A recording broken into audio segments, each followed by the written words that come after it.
We welcome you to the Home Depot SEC on CBS, a continuation of our SEC doubleheader from Tuscaloosa, Alabama.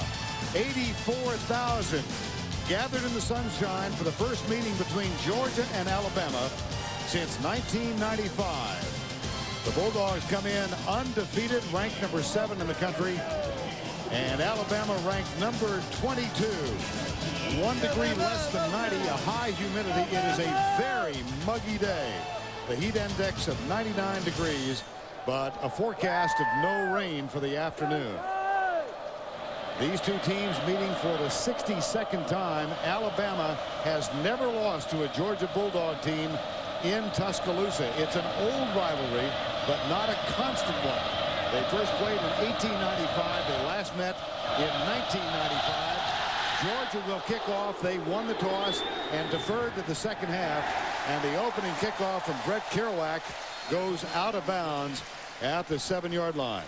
Well, a terrific game in the first game as Ole Miss defeats Florida by those 3 points. Vern Lundquist along with Todd Blackledge. A lot at stake here, Todd, in this one. Georgia trying to prove validity, and Alabama facing these sanctions. Yeah, Georgia, so many questions. Are they good enough to win a game like this? Tough enough? They got a chance to prove everybody wrong and silence the critics today. Alabama, no bowl, no chance to go to Atlanta to play in a championship game. It's games like this that this team is clinging to, a chance to make a statement about the Alabama football team this year and the program in general. Well, there was a penalty, of course, on the kickoff. And a quick moment from you about the redshirt freshman, Brody Croyle. Great thrower. Quick release brings a new dimension to the Alabama offense as a thrower. His second start because of the injury to Tyler Watts. It's Sean Williams. He went 80 yards on the first play from scrimmage last Saturday night in Fayetteville. He picks up a quick 7 on this one. And it is Brody Croyle from Rainbow City, Alabama, one of the most highly recruited quarterbacks in the country, almost signed with Mark Richt and Florida State, but he opted to go to his dad's alma mater. His dad, John Croyle, was a standout defensive end for Bear Bryant in the early 70s. Second down and 3, and Croyle under his center. Backs in the eye, 2 wide receivers to the left side. There's the draw play. Sean Williams across the 45-yard line. Close for the first down. We check the Alamo starting lineups. First of all, for the Crimson Tide, Britt Smiley, Ephraim off an injury, Portis, and Evan Mathis. Shaud Williams and Theo Sanders in the backfield. Triandos Luke, Sam Collins, and Donald Clark is the tight end. The biggest challenge for Georgia in this football game is up front. Are they physical enough against the best running football team in the SEC and the best run defense in the SEC? How they play up front on both sides of the ball will tell the story. 4 wide receiver set on first down. Ray Hudson among them, and Croyle drills it over the head of Dre Fulgham, number 3. They also had Santonio Beard split out from a running back spot. Let's check the Georgia defense. It's Thompson, Sullivan, Darius Swain, and David Pollock up front. Linebackers, a good trio led by Boss Bailey. And in the secondary, DeCorey Bryant, Kentrell Curry, Sean Jones, and Bruce Thornton. Mark Richt, second year as the head coach. He was the offensive coordinator at Florida State before he got the job to succeed Jim Donnan at Georgia. 2nd and 10. 3 wide receivers to the left side. Croyle looks that way, now goes back right. Man coverage, and it's overthrown. The intended receiver was Brandon Greer, covered by Bruce Thornton. Well, Brody Croyle got his first action against Southern Miss and played like a freshman, but last week he got his first start. He knew on Sunday that he was going to start, and he played much better. 12 completions, but a lot of big plays. And it was this play, the last touchdown he threw to Zach Fletcher, that really kind of turned it for Brody Croyle. You see by his body language at that point, he knew he was the quarterback here at Alabama. Now he is on in place of the injured Tyler Watts. Watts went out against Southern Miss with a sprain in the middle of his left foot, and still is going to be some time before he gets back. On 3rd down, there's the handoff, a flag thrown, and the running back is stuffed. It was Santonio Beard, and David Pollock, number 47, was there to make the tackle. I think what we're going to see from both of these defenses is they are both going to go after the quarterback today. We're going to have a false start on Alabama and make it 3rd and 15. But I think what Dennis Franchione's going to have to be concerned about with his young quarterback is Georgia is going to come after him. And they're going to do the same thing to David Green when Georgia gets the football as well. Georgia declines the penalty. It'll be 4th down, and punting problems now for Alabama. They lost their punter Lane Bearden last week to a knee injury, so Mike Ziefel is on to punt. He kicked twice last week for a 28-yard average. And he's got a different strategy. He's a low line drive directional kicker, so they're going to try to kick away from Damian Gary and down the football. Gary returned one for a touchdown in last week's win against New Mexico State. This is a fine punt. Chases Gary back to the 9. And good special teams work for the Alabama Crimson Tide, led by Theo Sanders. A successful effort for Ziefel on his first punt. Georgia has the ball when we return.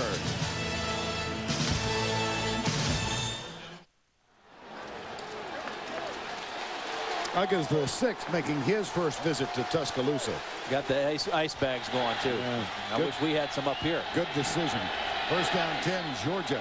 David Green, sophomore at quarterback. He will operate from the gun on first down.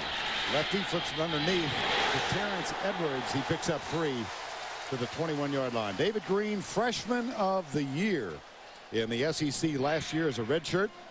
Had a battle with DJ Shockley for starting time early in the season. Shockley went out with a foot injury, expected back against Vanderbilt, and Green seems to have settled down a little bit. Yeah, and this is an important game for him. I mean, they've had 2 games against lesser opponents, and he still hasn't put up great numbers, but a great opportunity for him today to lead his football team. And off to Musa Smith, number 32, and the leading ground gainer for Georgia. Out to the 25-yard line. The tackle made by Jared Johnson. We'll check the Georgia offensive line. Stinchcomb, Jackson, Knight, Breedlove, and Marshall. They average better than 300 pounds per man. Musa Smith, J.T. Wall in the backfield. Edwards, Fred Gibson, the wideouts. And the tight end is Ben Watson. 3rd and 3. Green out of the gun. And 2 wide receivers off to the left. 1 split wide right. Knight snaps it back. 3-man Alabama rush. Pass is complete left side. First down, Georgia, as Terrence Edwards gathers it in front of Charlie Pepra, number 26. And the defensive lineup now for the Crimson Tide of Alabama. Antoine Odom, Jared Johnson, Kenny King, and Kendall Moorhead up front. Wortham, Roach, and Brooks Daniels are the linebackers, and an improved secondary, primarily with Gerald Dixon and Charles Jones coming on. Wayne Bacon, Anthony Madison gets his first start this afternoon. I think that secondary improvement is the biggest key to this Alabama defense, because Carl Torbush is a guy who likes to play man-to-man and pressure the quarterback, and you can't do that if you don't trust your secondary. Torbush, the former head coach at North Carolina, now the defensive coordinator here. Green going deep for Gibson. Man-to-man bumping at the 25-yard line, and the pass is incomplete. That was Anthony Madison, number 9, sophomore, who was defending. David Green before the Shockley injury, Todd, and then subsequent to that injury. Yeah, and really those numbers are not poor numbers. You see the Northwestern State game, he threw the most and for the most yardage at Division I AA school, but the thing that's been a problem, he has not thrown the ball as consistently in practice or in the games as he did last year. And I think Mark Richt has really been focusing on him to throw it in practice like you want to do it on Saturday. Here's the draw play, and Musa Smith gets the handoff. There is a flag. Flags on either side, so we'll check the infraction now. This is a good start to a drive right now for Georgia. All right, Tim. Of course, the big one next week, Texas and Oklahoma. 2nd down and 5 after the penalty. Here's Green. Draw play, Musa Smith. Got some room coming right. A lot of room. Out of bounds at the 41-yard line. That's a gain of 22 for Musa Smith. But take a look now. Watch Antoine Odom right here. He is going to just come right up the field on this pass rush, and they're going to take advantage of it. John Stinchcomb just pushes him out of the way. They get the block on Brooks Daniels, and it's the sprint draw, and they take advantage of an upfield rush by Antoine Odom. Gain of 22 against an Alabama defense that has been very stingy against the run this year. That's a 1st down 10 at the 41-yard line. No score in the early moments. Here comes the blitz. Green comes left. The catch is made at the 35-yard line by Terrence Edwards. A very active receiver here in the early moments of the game. See, the best advantage that Georgia has in this football game is their receivers against the secondary of Alabama. That's where they have the best matchup. Now, in order to get the football to them and get them involved, they've got to protect David Green. And right now, mixing the run and protecting the quarterback, they're doing a nice job of that because Georgia has the best trio of wide receivers in this league. This is an explosive offense. We've heard that all year, but they rank dead last in the SEC coming into this game, but looking very impressive on this opening drive. And this is Tony Milton, number 9. See, they're running the football out of pass looks. They're spreading out the Alabama defense. They're opening up some creases, and then they're running the football in passing formations. Nice job of mixing up this offense right now by Mark Richt. And David Green is doing his thing. I mean, he looks like he's under control out there right now. Out of the spread on 1st down and 10. And the audible now from Green with redshirt sophomore, and Tony Milton comes over to the right side. See, it's quiet enough for him to audible right now. They're taking a little steam out of the Alabama crowd. Milton goes left, nothing there. Now, this is a Georgia team that comes in averaging just under 25 minutes in time of possession per game. That's 12th in the league against an Alabama team that is tops in the league at 34.41. And look already today.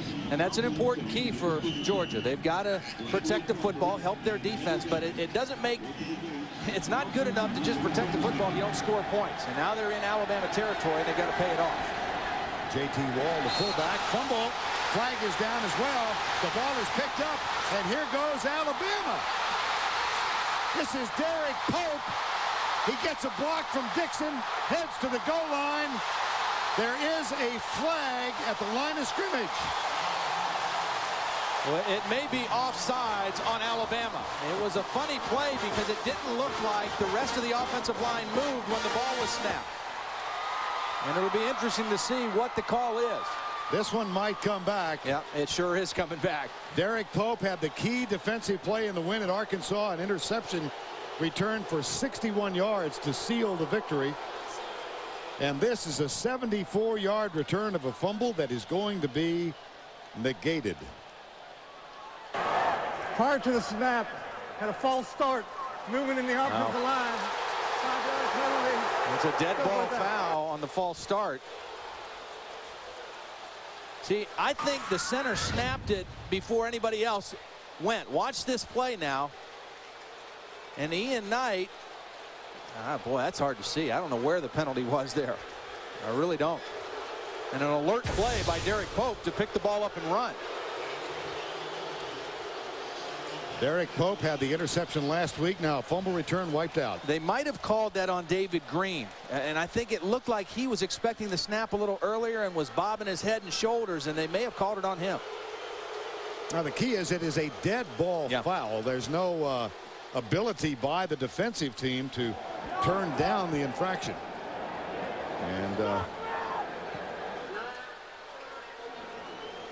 they're going to reset the clock at 9:41. So a big break for Georgia.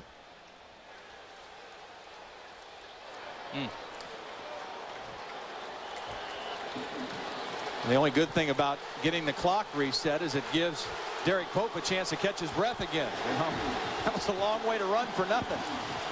2nd and 15, a scoreless first quarter. Here's Green, pumps, goes deep in the corner, man coverage, Madison defending, and the ball is dropped, the flag is thrown.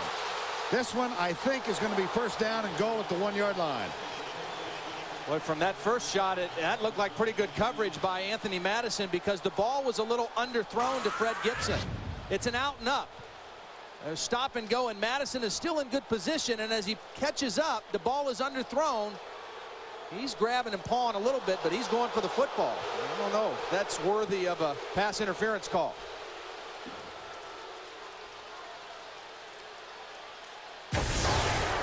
Pass interference on the defense, 15-yard penalty, automatic 1st down.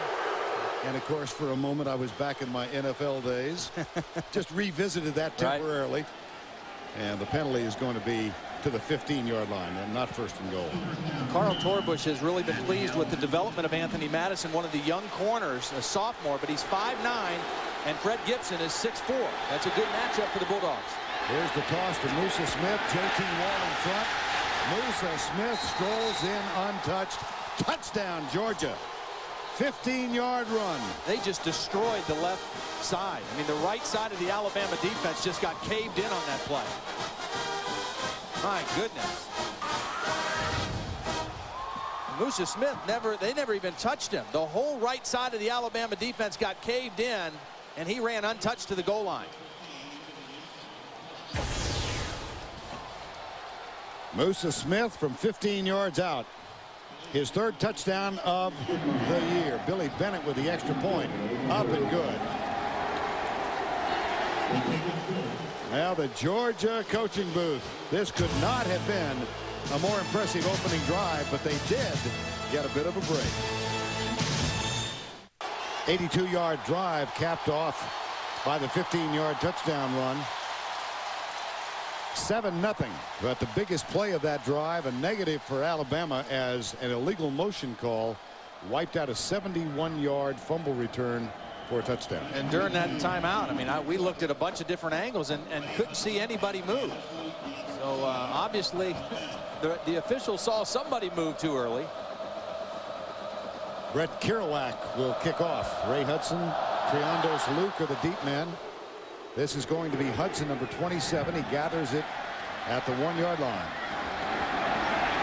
Up to the 28, perhaps the 29, when the ball is finally spotted. Now let's go back, Todd, and look at this illegal motion call again. Yeah, it's not real definitive, but what we've been told is it's this guy, the left guard, that lifts up a little bit early. And there it is. The left hand comes off the ground before the ball is snapped. Take a look again. There he is out of his stance. So a good call. He did move the left guard. That's Kevin Breedlove. And it negates a big play for the Alabama defense. Well, first down and 10, and here is Brody Coyle behind his center, Ephraim. Delay draw, left side, Santonio Beard in the backfield now. Dodges one tackle, can't dodge the second, as Bruce Thornton, number 7, came up. That's a good sign for the Georgia defense, because that is the fail-safe play for the Alabama offense. They call that the turn back or the smoke draw, and they run it a bunch from all different formations. And I was talking to Brian Van Gorder, the defensive coordinator for Georgia, on the field before the game. He said, man, I'm scared to death of that play. They do such a great job with it.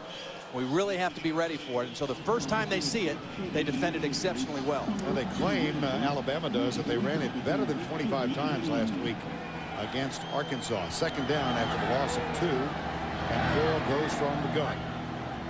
Here's a designed quarterback option play, and he tosses it left to Shawn Williams.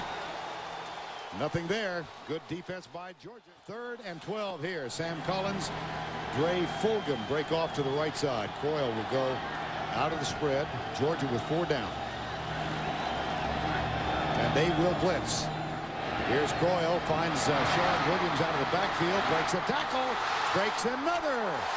First down on 3rd and 12. A 14-yard gain. Kentrell Curry finally made the tackle. Well, Georgia did come with the blitz. They're going to bring both linebackers, and Shawn Williams is just going to kind of sneak out here, and that's what Brody Croy is going to see. He knows he has to get rid of it quick. He gets it quick to Williams, and then 3 broken tackles by Shawn Williams, the transfer from Texas Tech, who has really stepped up in the absence of Ahmad Galloway. Galloway out with a season-ending, career-ending knee injury a couple of weeks ago. Here's Beard on first down. He and Shawn Williams will rotate in that running back position in the absence of Ahmad Galloway. And they both gained over 100 yards in the game last week against Arkansas. They're different. You know, Shawn Williams is smaller, a little shiftier. Santonio, a 225-pound running back. And the best thing about this Georgia defense, and we're seeing it already early, is they can run. I mean, they are not an overpowering defense. They're not huge, but they can really run, and they cover up a lot of mistakes with their overall speed. Second down and 10. Here's Coyle dropping back with a lot of time. Nice pattern run by Dre Fulgham. And he is loose across the 40 and knocked out of bounds at the 31-yard line. Fulgham coming left and then weaving back across, and Coyle found him perfectly for 26. And that's the play action pass off of the option. They ran one option and didn't gain many yards, but it sets up this play. Now they fake the option, so the defense has to respect that. The safeties come up to defend the option, and Chris Clemens, the linebacker, out of position, and Dre Fulgham with the big catch. But the play action pass off the option, a huge weapon for this Alabama football team. 6:16 to go first quarter, and a fresh set of downs now for Alabama. And the clock is stopped. Timeout taken by one or t'other. Timeout called by Georgia. We'll be right back.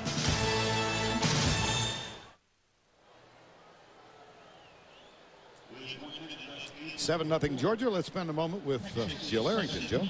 Well, Vern, this is a statement game for Alabama. Despite being on probation with no postseason play, they still have a lot to prove. Coach Francione said they're determined to not let the best team be in Atlanta for the championship game. And they're playing out of the pride of wearing that crimson jersey. And they want to have a legacy here as a special Alabama team, staying together through all of this adversity and maintaining that Alabama pride.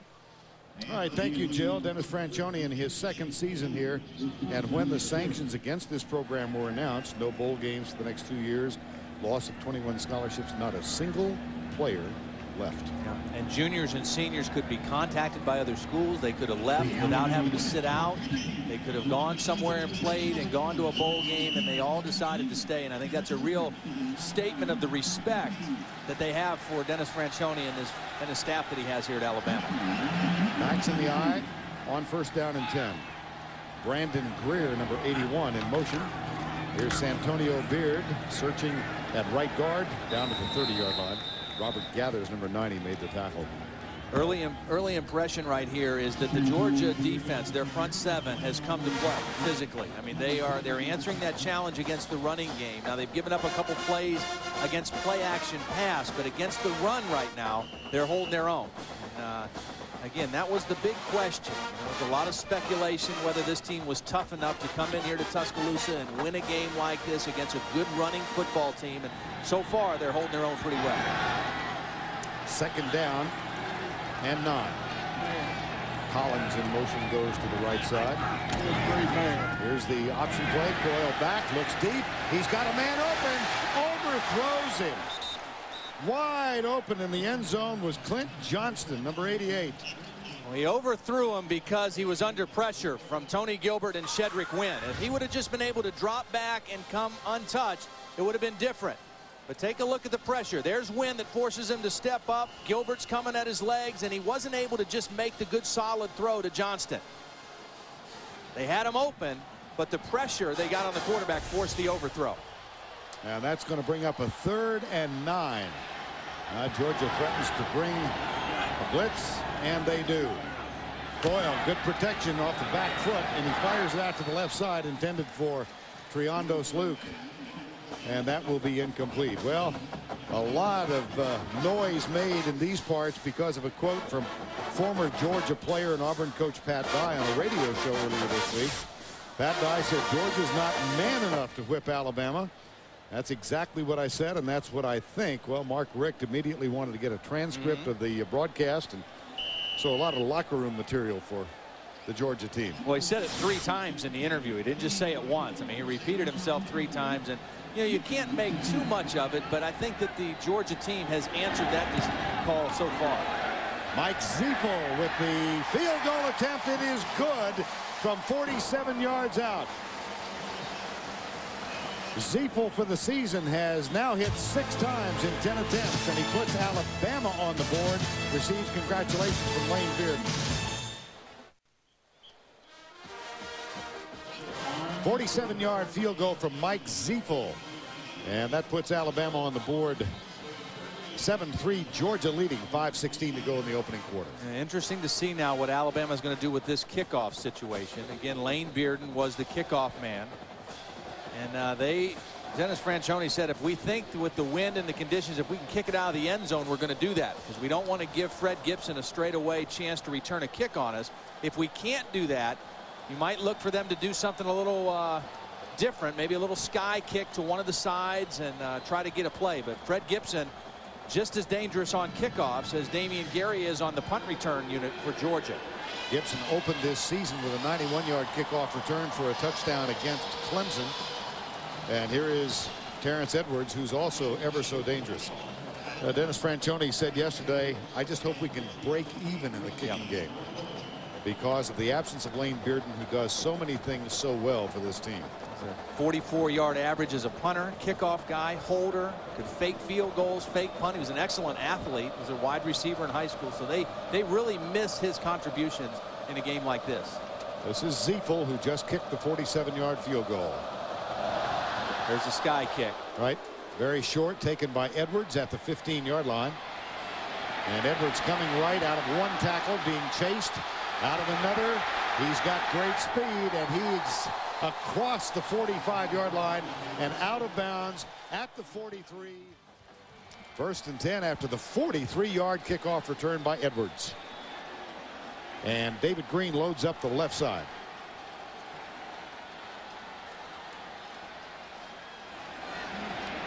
Screen pass, but it's well covered. Now Green having to improvise.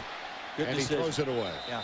Musa Smith got knocked down. I mean, they were trying to set up the screen to Musa Smith, and he gets knocked down and out of the play. And David Green, knowing if he gets outside the tackle box, he can throw it out of bounds and come back and play.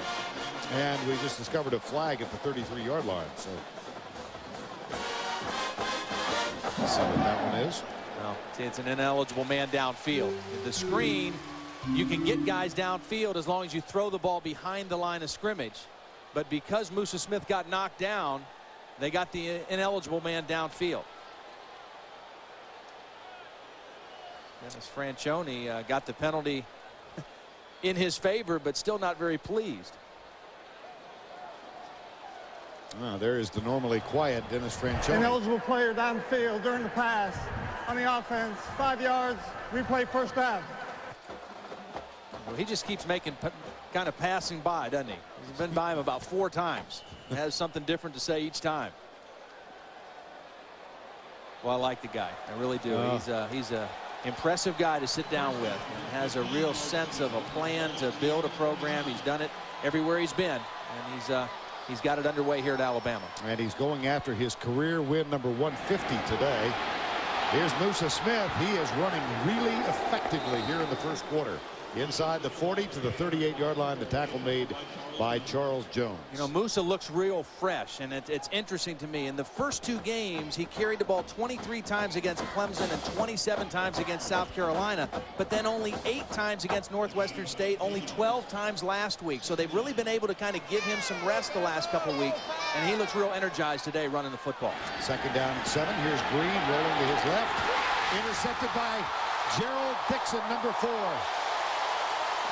Stuck his hands up, grabbed it, and that was a line drive from David Green. And Dixon, acknowledged as one of the leaders of this secondary and most improved for this team. Carl Torbush has just been raving about him. There he is, number 4. He's playing zone defense, and he's just reading the eyes of the quarterback and just drops right underneath the throw to Fred Gibson. That wasn't a man-to-man responsibility. He was playing zone and dropped right under the throw. That the 4th interception this season for David Green, the sophomore Georgia quarterback. And for Dixon, his first interception of the season. Carl Torbush told us, he says he has improved more than anybody I've ever been around during the time that I've been here and worked with him. He started a lot of games, but he's playing his best football right now. There's Fulgham in motion on 1st down and 10. Coyle across the middle, got man. Big play to his W back, Clint Johnson, which leads us to a brief discussion about the root beer offense of this team. They have an A and W, an A back and a W back. The A back is running back, slot receiver type guy. They can motion him out of the backfield. The W is like a backside tight end or a guy they can put in a fullback position, H-back type guy. And you know, they list 13 guys on their offensive depth chart. Yes. So, they've got a lot of different positions.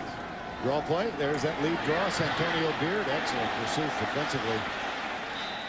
That's Tony Gilbert. There's the offensive coordinator.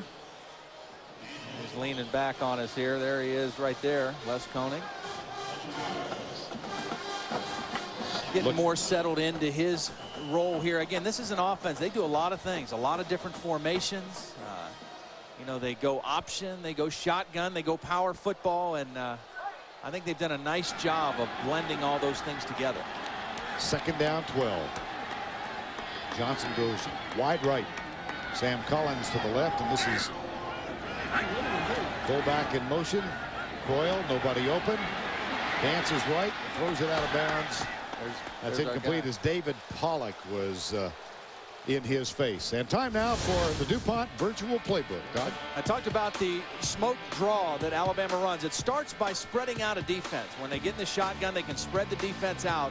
And then they have to bring either a back or a tight end over to the edge of the tackle for the turnout block. The other linemen, they're going to hinge and just block area. Whatever shows up in their space, they're going to block. Now, because the quarterback has the threat of sprinting out, these outside defenders have to play that. They have to get out wide, and that opens up a lot of creases in a defense. And Alabama, they will call that play more than any play today.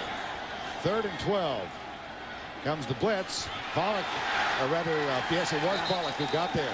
Just as Coyle let it go. David Pollock, who has had a marvelous season in this his sophomore year. Yeah, he really has. I mean, he's a guy who just keeps cranking it up. Here he is right here. Now watch him just come off the edge. He does an inside move, a strong move right inside the tackle. He gets better and better each week. He moved from tackle to end this spring and didn't like it at first, but he's finding that he's able to use his instincts and his athleticism a lot more out there on the edge. Now again, the absence of Lane Bearden brings Mike Ziefel on to punt for the 2nd time in the ball game. Goes left away from Damian Gary. Very effective. Well, he's 2 for 2. Yeah, perfect. Mike Ziefel. It's spelled Z-I-I-F-L-E, pronounced Ziefel.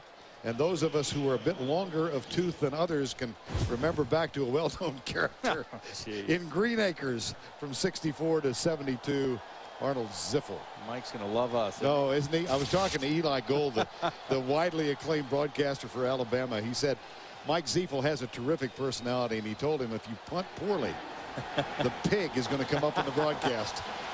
There's Eli Gold. Well, he's doing his job right now. That directional kicking been very effective. 1st down and 10, and Green out of the gun. Musa Smith beside him. A handoff to Musa Smith. Out across the 10 to the 13-yard line. For complete play-by-play information on top 25 games, click on NCAA football at CBSSportsline.com or on America Online. Enter keyword CBS Sportsline. One of the things we're seeing from Georgia a little bit in this first half, they're going with some no huddle to try to keep Alabama from substituting on defense. Keep the same personnel on the field and call plays at the line of scrimmage. It's not a hurry-up offense, but it's a no huddle to keep the defense from switching people. Here's the handoff to Smith. He heads left. Contact made. Breaks the first tackle. Gets across the 15 to the 16. Keep us posted, Timmy. Yeah, you got a big smile out of my partner there, Tim. 3rd and 3 at the 17. A 7-3 game. Here's Green with time. And it is into the hands of Reggie Brown, number 1. That's going to be good for the 1st down out to the 25-yard line. The tackle made by Charles Jones. Reggie Brown injured all of last year. Great speedster, terrific leaper. Had kind of a modest season so far this year. He's just a guy who was so highly recruited, so much acclaim, so much potential, and the injuries and expectations have really made it difficult for him to just settle down and relax and have fun. 1st down and 10 after the pass to Reggie Brown. And this is Tony Milton, number 9, out across the 30-yard line. Well, the biggest play of this game thus far was a play that was called back. There's the reason for it. The illegal motion on Kevin Breedlove. A fumble on the snap, picked up by Derek Pope, and he returned it 71 yards for an Alabama touchdown, but it was wiped out because of the illegal motion call on Breedlove. Look at that. Rushing yards for Georgia. Alabama coming into the game, the #1 team in the conference, rushing the football, and Georgia 11 out of 12. Play fake. Green, trouble. Down. Antoine Odom, number 98, got him. A flag is down as well. I think we're going to get a face mask at the end of that. A great rush by the Alabama defense. Antoine Odom, who Carl Torbush says is just now starting to get the game. He's starting to understand the game. He's in an up position. And he's going to be blocked by Tony Milton in the back. That is a total mismatch. A tailback against a defensive end. Face mask on the defense. And he just got his right hand. There it is. He turned the head of down. David Green, and a good call. But a good rush by Antoine Odom. They really got Georgia out of position on that time, getting a little back. Milton blocking against the defensive end. Antoine Odom, the youngest of that front four. He's just a sophomore at 6'5", 273, and after the penalty, a 2nd down and 1. Georgia leads at a 15-yard run. There's Kendall Moorhead going offside. So this one's going to go in Georgia's favor. There is a fumble and a scramble for the ball. But the option here, I'm sure, is going to rest with the Georgia Bulldogs. Alabama indicating they have recovered.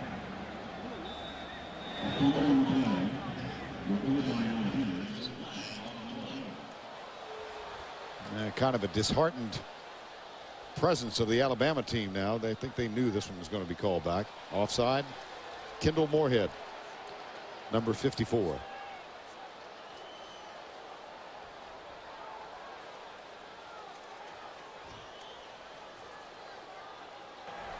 Offside on the defense. 5-yard penalty results in a 1st down. Well, what Dennis Franchione has to be concerned about right now, Georgia able to mix up the run and pass pretty good. They're running the ball effectively enough that they're getting it done. Now, the thing that they're going to have to be careful about here, Fred Gibson. I mean, he is the guy, the big play guy, the big tall receiver. They're going to try to get him the ball down the field here pretty soon. Gibson, the sophomore, playing in only his 15th game. Here's Green, flushed to his left. Now, interference. And unnecessary by Brooks Daniels, because I don't think Musa Smith would have had any chance to catch this football. Now, Freddie Roach had the pressure from the middle linebacker spot.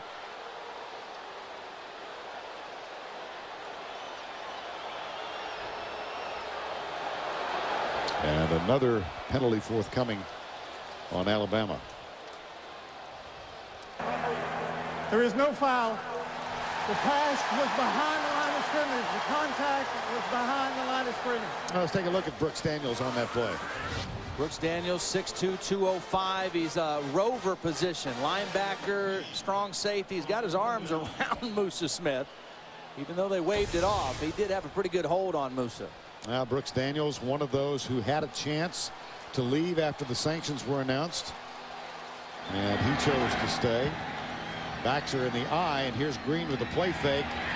Bumps, goes deep. There's Gibson way downfield. Herschel Bolden, man for man. It's just something they're going to try a certain amount of times every game, because they're always going to have a matchup with him against a smaller corner. They go play action and try to get him the ball. That is the end of the first with our score, Georgia leading 7-3. We'll return to Bryant-Denny Stadium after this message and a chomp from Uga.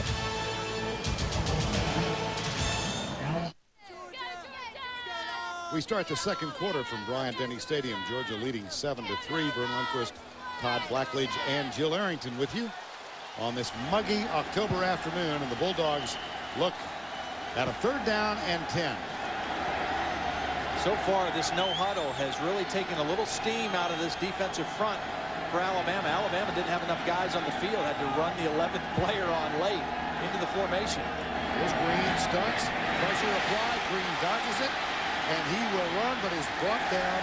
It will be 4th down as Green is tackled at the 44-yard line. Well, we've talked about the sanctions imposed on this Alabama team. Nice story that Dennis Franchione shared with us. Brooks Daniels, one of the guys who could have left, called him the night the sanctions were announced and said, "Coach, I've thought it over. I've got some options. I'm going to leave Alabama." And Coach Franchione, who was watching the NCAA championship game, said, "Well, can I have a chance to talk to you?" And all of a sudden, the date appeared, April 1st. And he said, "April Fools." And several of his teammates joined in a chorus. said, we're staying. I guess they call it. Look at this formation. What in the world? And that one. Did you see that? It was a little weird. They're lucky they didn't get the thing blocked. Kilgo with the punt out of some crazy formation. He punted at 32 yards. 7-3 Georgia. Georgia on this last punt formation did something kind of strange. They put all those guys down at the bottom of the screen, and then they almost got burnt with it because they left only 2 guys in here to protect, and Alabama was not fooled. Obviously, you do this thinking you might get a fake. They had blocked 1, and they were very lucky not to get that block. I don't know what they were trying to find out. Obviously, seeing if they could get Alabama out of position, maybe fake the punt, but Alabama stayed right at home and almost came away with a block. So Brody Coyle will take it under center. Here's Johnson in motion. And the handoff to Shad Williams going left and skips into the secondary out to the 31-yard line. Well, special teams have proven so important here recently. Last week we were in Gainesville and saw Derek Abney of the University of Kentucky return a kickoff 100 yards and then turn around and return a punt for a touchdown 49 yards. Abney joining a very small group. And it's time for our trivia question. There are 7 players who've done that. Can you name any of the other 6 who have returned both a punt and a kickoff for a touchdown in an NCAA game? Here's the toss left. A lot of room down the left side. Ray Hudson, number 27. Big Alabama game. Matched his jersey number. He picked up 27 yards. Well, and he got a good block from his fellow back. Shad Williams, number 21 in the slot, gets a nice block. It's a little option play, a designed pitch, and Shad Williams, 21, gets a block on the corner. And in 2 plays, Alabama gets their running game going. In the first quarter, they only averaged 1 yard per rush running the football. 2 plays in a row, they've got it into Georgia territory running the football. Now you got a brief look at Tyler Watts, who was out with the sprained left foot. Senior quarterback who's such a leader on this team. And here's the handoff. And it's Shad Williams, the transfer from Texas Tech, who has made his way to Alabama out of Andrews, Texas, about an hour and a half south of Lubbock. He was shocked when you told him that you've been to his hometown. Yeah, I could see Lubbock from his hometown. There's not much in between. Tailback tandem of Shad Williams and Santonio Beard. And it's a nice combo because, again, Santonio's 225 pounds, is more of a power back, but he has good speed. And Shad Williams, 185-pounder, shifty, can break some tackles, can make people miss. And again, when they lost Ahmad Galloway, they were okay in terms of their depth at running back, but what they missed with him was his leadership. I mean, he was kind of the heart and soul of this team, a great person, a great leader. They were able to replace the runner, but hard to replace his presence in this football team. That's Ahmad Galloway. Remember, we talked with him last year, and what an impressive young man. Very much. He is, and his career at Alabama has been concluded.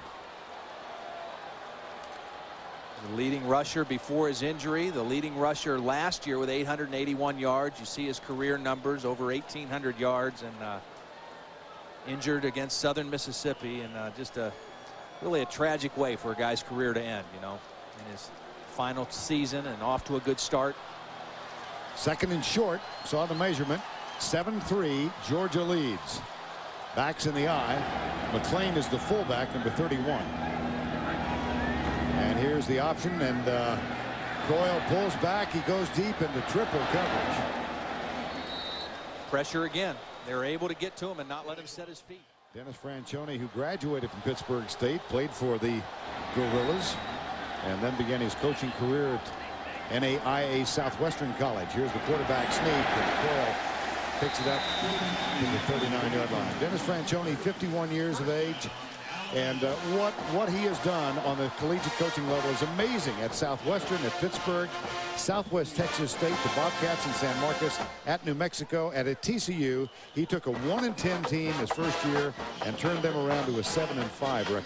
And that's why I think he's perfect for this situation here in Alabama now, because they're going to have to rebuild and go through some growing pains with the probation and the reduction of scholarships. And he's a guy that's not going to waver from his plan, because it's worked everywhere he's been. And he knows exactly what he wants to do tomorrow, 5 days from now, 5 weeks from now. Here's the pitch to Santonio Beard on the S.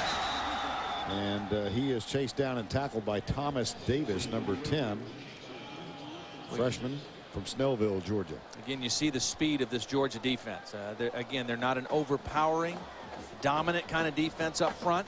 Jonathan Sullivan, a very strong player on the inside, but they're best because of their speed. Their linebackers can really run. Their linemen can all run.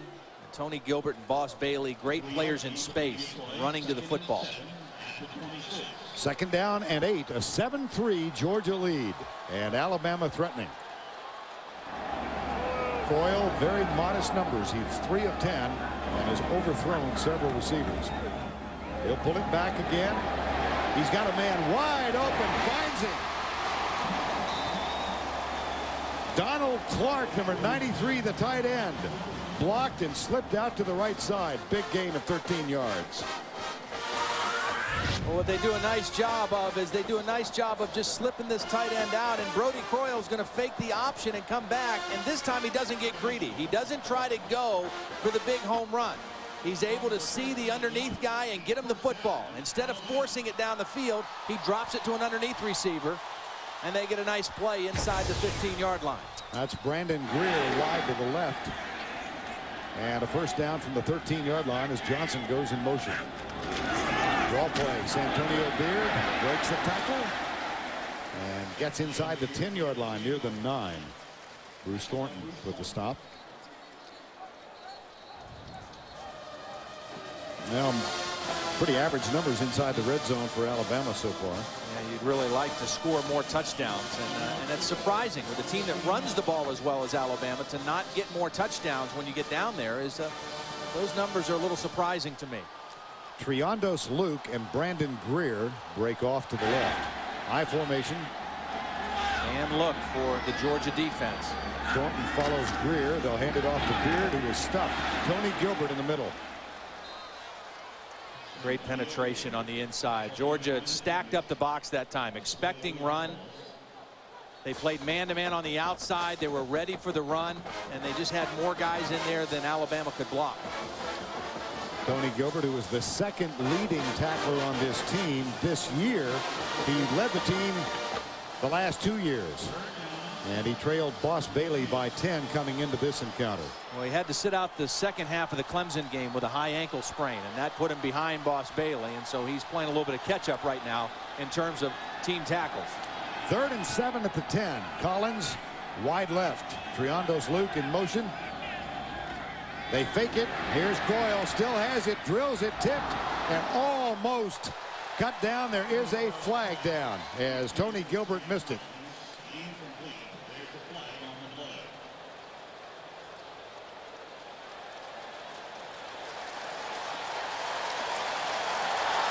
Offensive pass interference. Brian Van Gorder had that look like, what are they going to call on us now? And Tony Gilbert does a nice job here of just finding the ball. And here he's going to get chased out of the play. Here he comes into the picture right here, 42, and just finds the football, finds the quarterback, and Brody Croyle maybe trying to force one in there. Didn't pick up Tony Gilbert on his radar screen that time. All right, here's the call. Pass interference on the offense. That penalty is declined. Brings up 4th down.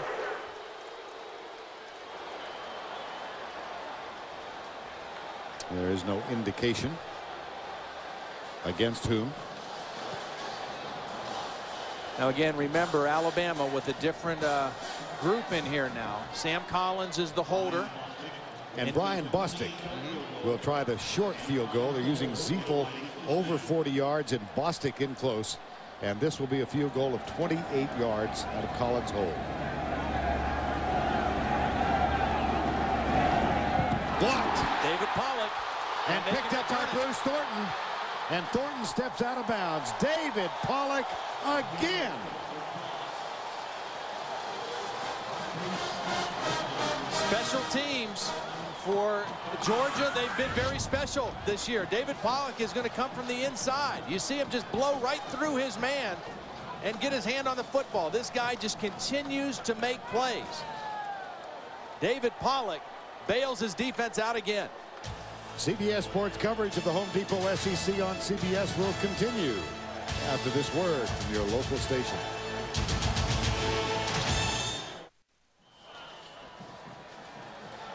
David Pollock, another big play. He made a play for the ages against South Carolina in a 13-7 win. The sophomore from Snellville, first down and 10. Georgia has the lead in the ball. The toss goes to Musa Smith with J.T. Wall in front, and Smith struggles to get to the 25-yard line. And let's take another look at the play this year of David Pollock. Well, he's a guy who has a great motor. He plays hard every play, every down, every game. And from the very first game, I mean, he's been making plays against Clemson and this play against South Carolina, the incredible interception for a touchdown. But he's a guy who is getting more and more comfortable at that defensive end position. And Mark Richt said he loves coaching guys like him. Here's Green, dodges a tackle, finds Gibson, and Gibson out at the 35-yard line. Well, David Pollock grew up as a fullback. He played pee-wee ball with David Green, and they did so from the time they were 6 until they were 12. And here's a picture courtesy of David Pollock's mom, Kelly. David Green and Pollock as a quarterback and running back. David Green was an Auburn fan growing up, and Pollock was a Clemson fan. And both of them ended up playing for the Georgia Bulldogs. I just split the difference. And when they're a year apart in age, David Green had a redshirt season. He was the host for Pollock when Pollock came. Here's J.T. Wall.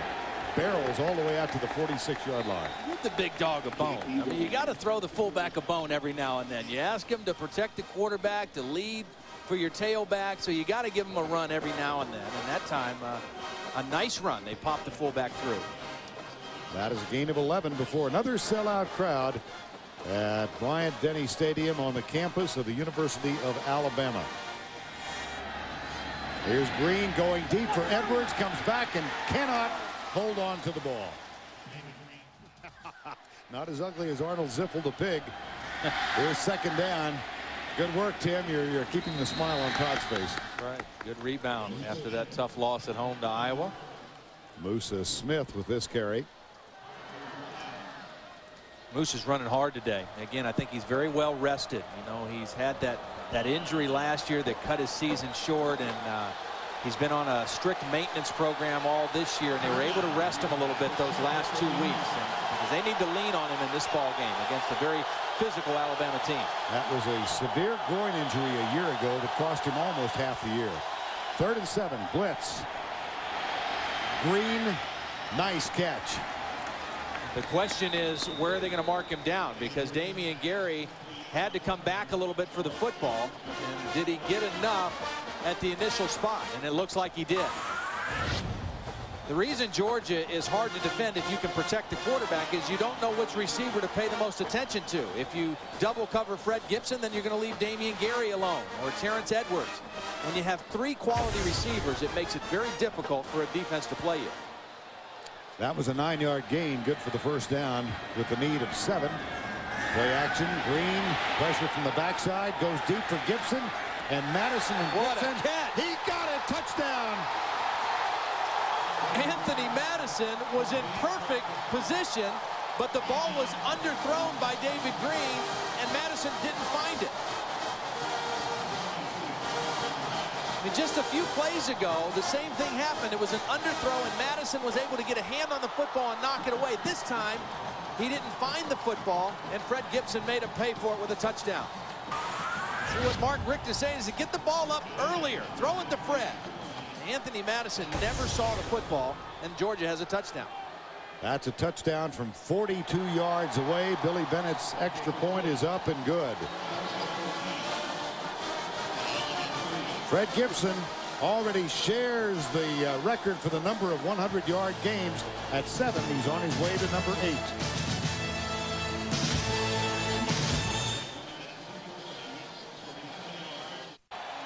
Sophomore Fred Gibson's first touchdown grab of this year. His 21st catch in all. It goes for 42 yards. It was down about the shoe tops. Great concentration.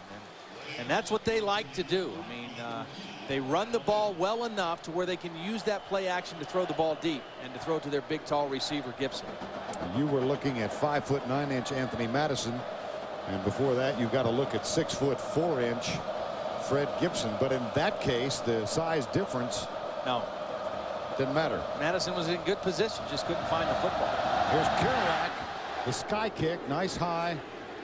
And it is taken at the 15-yard line by Ray Hudson. And Hudson belted and taken down at the 28-yard line. And let's revisit the touchdown pass. Well, here's what David Green saw. First, he saw single coverage there inside, and then he saw a free safety who's staying in the middle of the field. Once he sees that, he knows he's got one-on-one to Fred Gibson outside. They pick up the blitz, he lets it fly, and Fred Gibson does the rest. But when he saw that safety inside, he knows he has single coverage with his best receiver, and a tremendous concentration catch by Fred Gibson. Sometimes the quarterback makes the receiver look good. Sometimes the receiver makes the quarterback look pretty good. Alabama now with a 1st and 10, 8:03 to go in the first half, and they trail by 11. Here's Croyle, fires it out to Dre Fulgham, shakes a tackle, and that gives him an extra couple of yards. Stop made by DeCorey Bryant, number 22.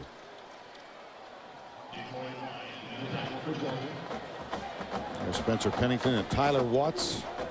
Others on the sideline. As Brody Croyle, very highly recruited, actually injured a knee in the first game of his senior season at Westbrook Christian Academy in Rainbow City, Alabama. Sat out all that year and then redshirted last year. So until he saw action earlier this season, he'd gone 105 weeks without a competitive football game. Motion with Evan Mathis. And he had just some gaudy high school numbers that he put up at Westbrook Christian. Dead ball. False start on the offense. 5-yard penalty. Remain second down. Yards in a single game, yards in the season, career passing yards, and that's playing one game as a senior. Career touchdowns. Interesting, he told us yesterday that when he had the knee injury, the next day he got calls. He couldn't remember. 20 to 25 schools called his home, his dad John, and said, don't worry about the knee injury, we're still interested in you. The good thing for him, he enrolled at Alabama in January that following year, so he's actually went through 2 spring practices before he started playing this year. Grabbed by Sean Williams, heading left and knocked out of bounds.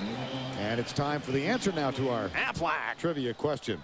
Last week, Derek Abney of Kentucky became the 7th player to return a punt and a kickoff. Can you name any of the other 6? Well, we contacted the NCAA, and they could name only one of the others, Joe Rowe. So what we're wondering is, if any of you know who the remaining 5 are, you can submit your info at cbssportsline.com. Click on College Football Arena, and the Duck will take your message. I think he ate a few Dreamland ribs since we've been in Tuscaloosa. Put on a little weight. Here's Croyle. Incomplete. Good coverage by the Georgia defense. The Aflac Duck has been cavorting with Uga. So right now, the Alabama offense is not threatening the Georgia defense down the field. The only thing they're able to hit are crossing routes and kind of horizontal routes. And it's allowing this fast Georgia defense to kind of squeeze it down on Brody Croyle. And they're going to have to find a way to get something vertical down the field to stretch him out a little bit. Michael Ziefel's 3rd punt, and Damian Gary awaits it at the 29. Always dangerous. They've done a good job of directional kicking. Let's see what they do here. Gary returned one last week, 71 yards. There it is again. That's perfect. That is a terrific punt. Wow. My goodness, Michael Ziefel. That is some control by Michael Ziefel. I mean, going right where he wants it to go, and Damian Gary has to just get away from it. And Alabama pins Georgia back deep. A 58-yard punt.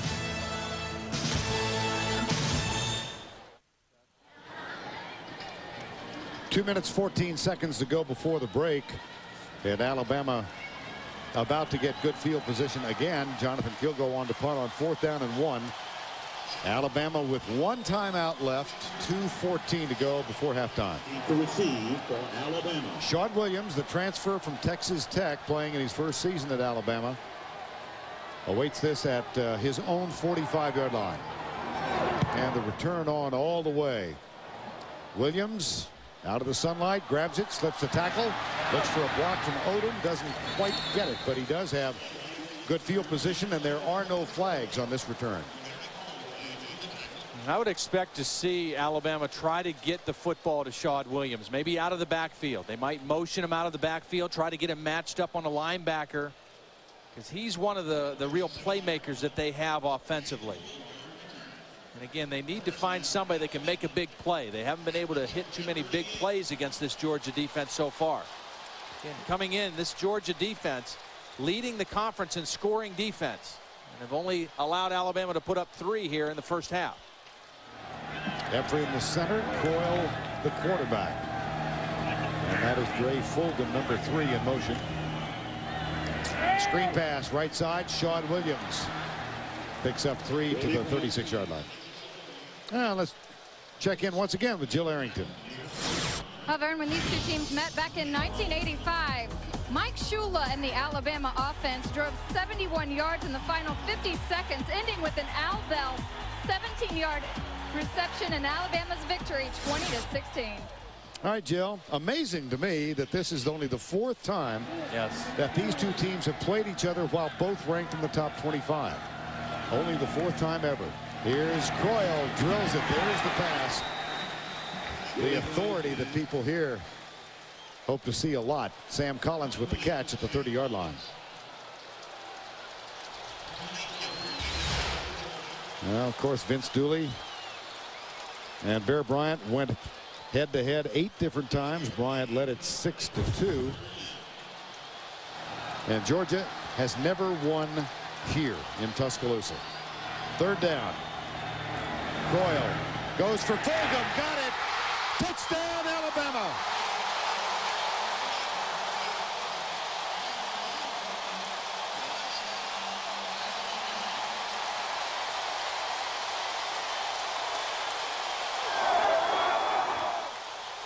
Perfect call by Les Koenig and a nice read by Brody Croyle. They got the matchup they wanted. Fulgham on the safety, Kentrell Curry.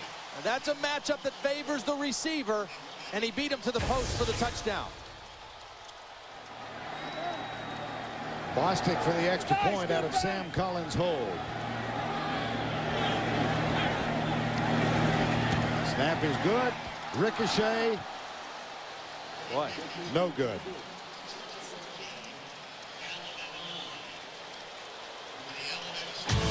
Dre Fulgham gets 6. They'll have to settle for 6. It's 14-9. 14-9, Alabama closing the gap. And here's what Brody Croyle saw. He sees a strong safety playing man-to-man, and then he has to watch the free safety. If he sees that free safety go away from the slot, he can throw it there. The free safety went to help on Sam Collins, and he makes a beautiful read, throwing it back to Dre Fulgham. Just what Alabama needed. They get the field position, and they capitalize on it with the big throw from the redshirt freshman. Brody Croyle had a big touchdown toss last week on the road in Arkansas. Tyler Watts looks on, the senior.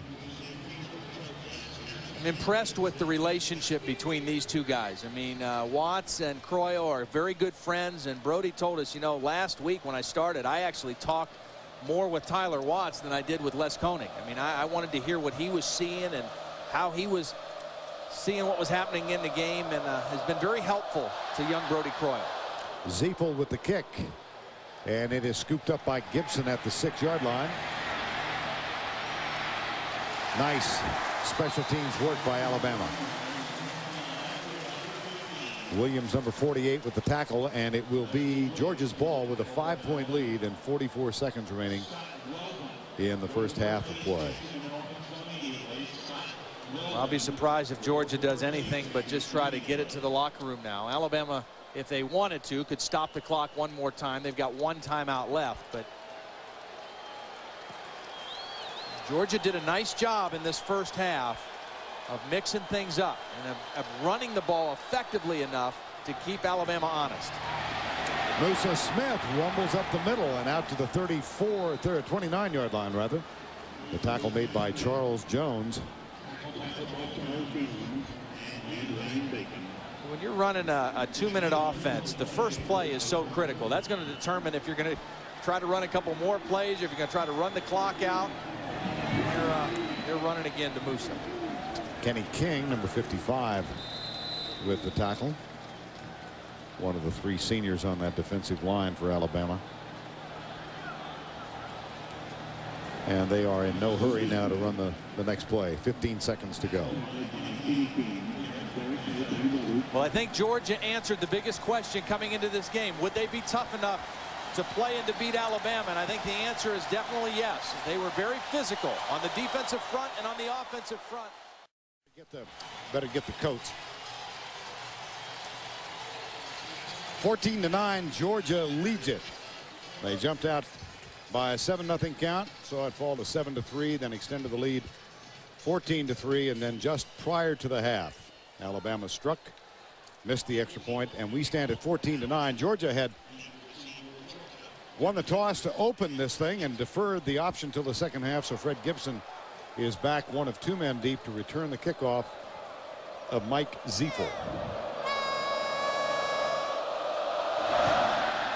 Sky kick, shorter than he wanted, I'm sure, and it is taken by Edwards just before it goes out of bounds. Not the best decision. And just a moment ago, Jill Arrington caught up with Georgia coach Mark Richt. Coach Richt, everyone said this was a statement game coming into today. What did your team prove in the first half? Well, I think we proved we got a chance to play with these guys. I don't know if anybody gave us a chance, but right now we've done some good things, but we've missed a few simple assignments that have killed us. And I think the worst thing that happened in the half was not to get the 3rd and 1 that killed us and give them a chance to get the ball again, or it might be 14-3 right now. All right, Coach, thank you. All right, Jill, thank you. And the Bulldogs have a first down at the 25-yard line. David Green, his backs are in the eye. There's a fake toss, and Green goes to his left. And is driven out of bounds by Cornelius Wortham, number 16. Let's take you back through the first half.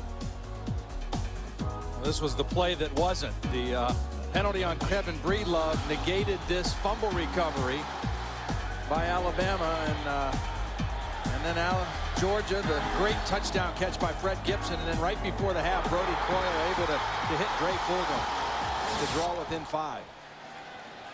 And it is 2nd down and 5 right now. 14-9.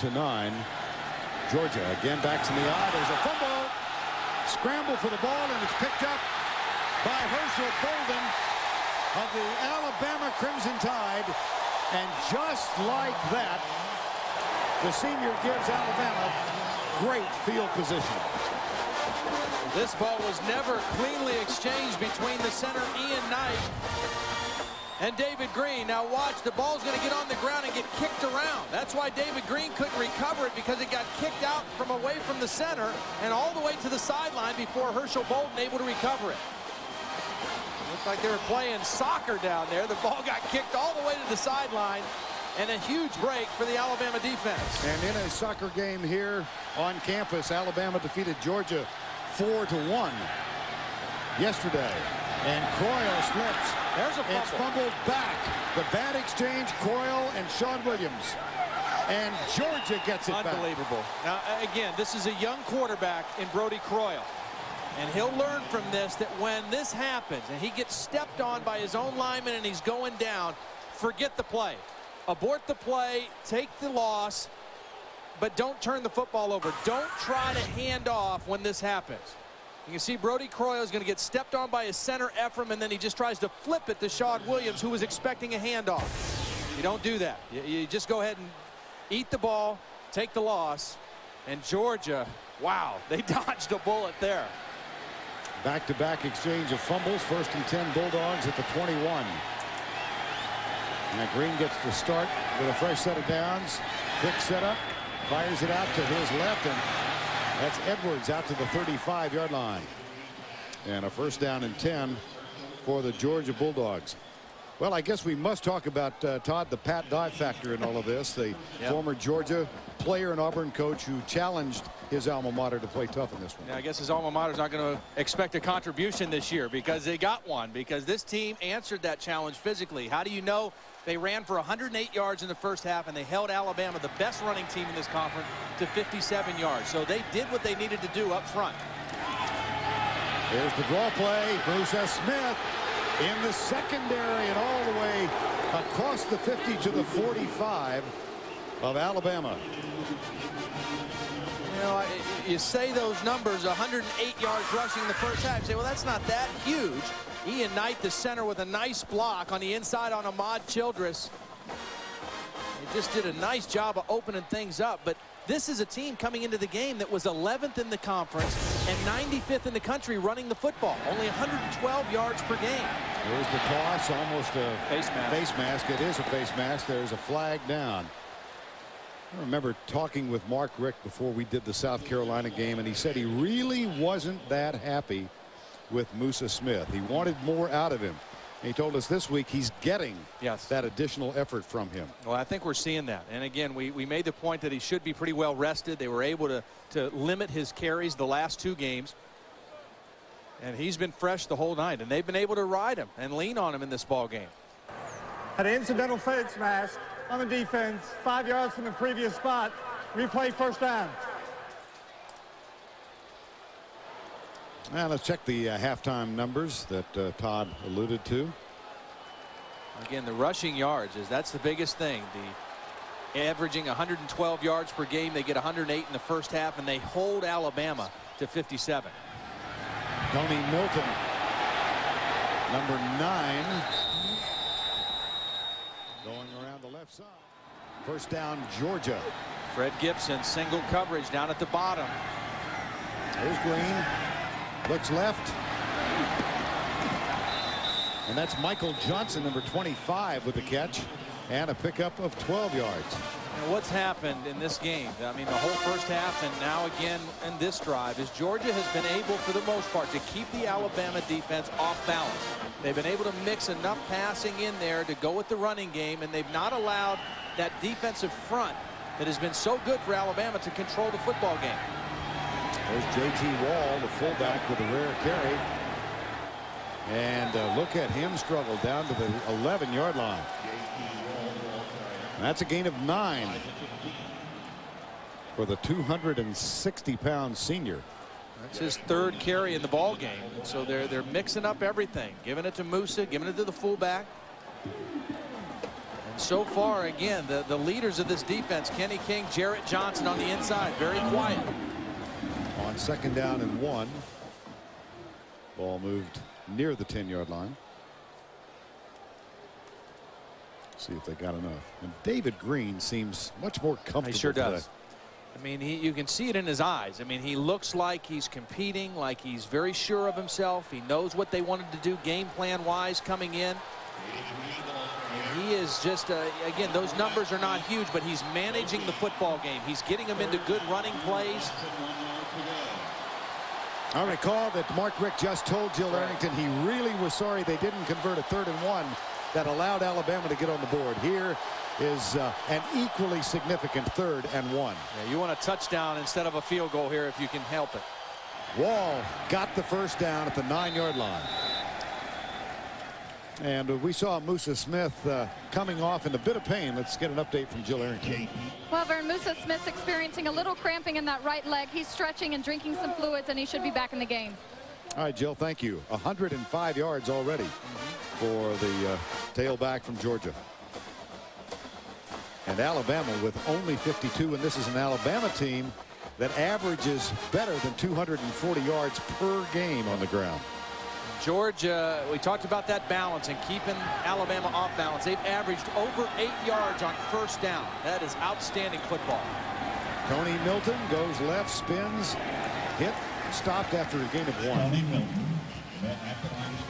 See, when you're effective on first down with both your running and your passing game, and you get a lot of 3rd down and shorter situations, we just saw him convert 3rd and 1, it really gives you an advantage as an offense.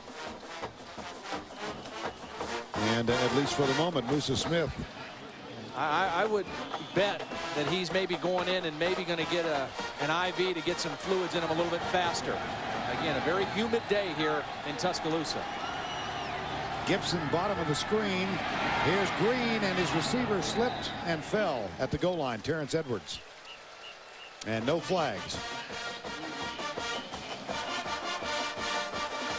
Another big third down play for the Alabama defense. Again, they're down 5. That's okay. They don't want to get too far behind with and put the young quarterback Brody Croyle in too tough of a situation here. It's only his second start.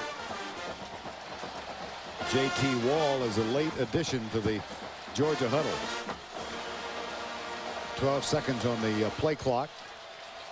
And they break with 8 seconds to go. Yeah, they may have to call timeout here. 2, 1. I don't know if he got it called in time. He did not. That's really inexcusable. That is inexcusable. I mean, David Green's got to know that they have very little chance to get this one off.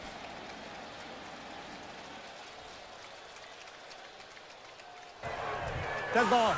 Delay of game. You just can't do this. I mean, you see the play clock. He's looking at it. He knows where it's at.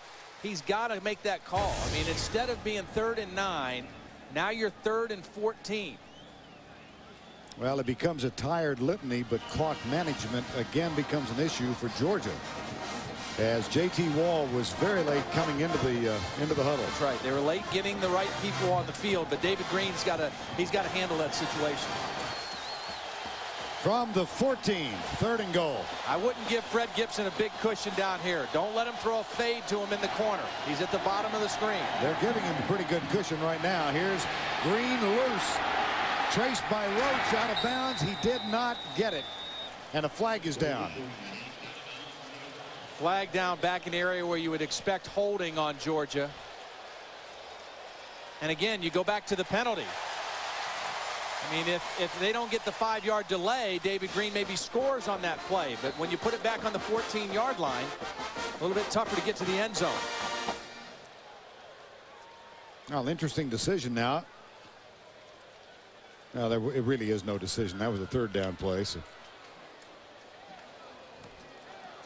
Well, I think you back them up. I right. mean, you back them up here, and they still can't get a 1st down. They've got to go all the way to the end zone. On the offense, make the field goal attempt a little bit longer.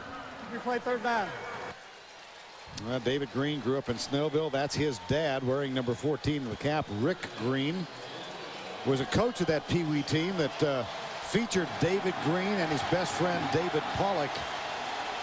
They were Gwinnett County champions of the South Part for 5 years running. Now here's Green in a game of a little more import.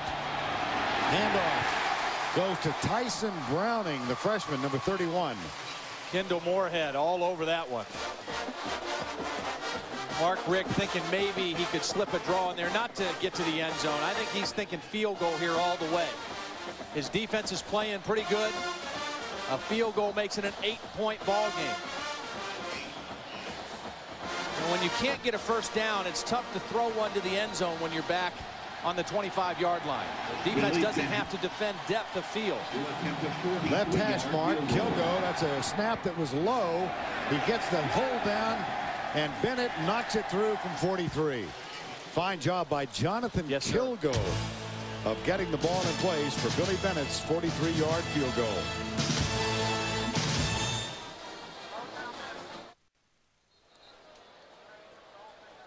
His crowd of better than 83,000 silenced for the moment by the turn of events. A fumble recovered by Herschel Bolden seemed to have given Alabama terrific field position inside the 15. But the subsequent 1st down play resulted in a fumble from Brody Croyle to Sean Williams. Recovery by Georgia. They drove nearly the length of the field and got 3 points. Riondo Salute, one of 2 men deep, awaiting the kick from Brett Kerouac. There's Ray Hudson, the second. 17-9, Georgia trying to win in Tuscaloosa for the first time ever. Nice kick. Hudson all the way through the end zone. And that will come out to the 20. My. Special teams, special teams. I mean, this first month of the season, or I guess it's a month and a half since we started mid-August this year, but Special teams, so many breakdowns and plays in the special teams that have decided football games. On first down, play action, Brody Croyle chased by Pollock. Delivers it a little low, but catchable. And the catch made up at the 27-yard line. DeCorey Bryant is injured. It's a tough throw by Brody Croyle with a guy like David Pollock bearing down on you, moving away from him and throwing to receiver on the move. That's a pretty good throw. Brings up 2nd and 3. Bryant's going to be okay. 2nd down 3 at the 27-yard line. Johnson and Collins break off to the right. Triandos Luke and Dre Fulgham split off to the left.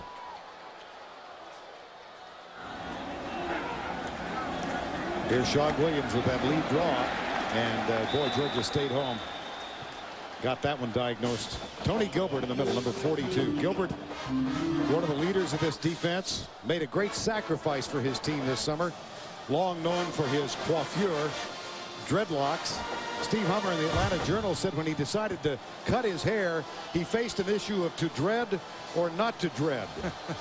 And according to Steve Hummer, Tony Gilbert finally decided dread not. He's an excellent football player.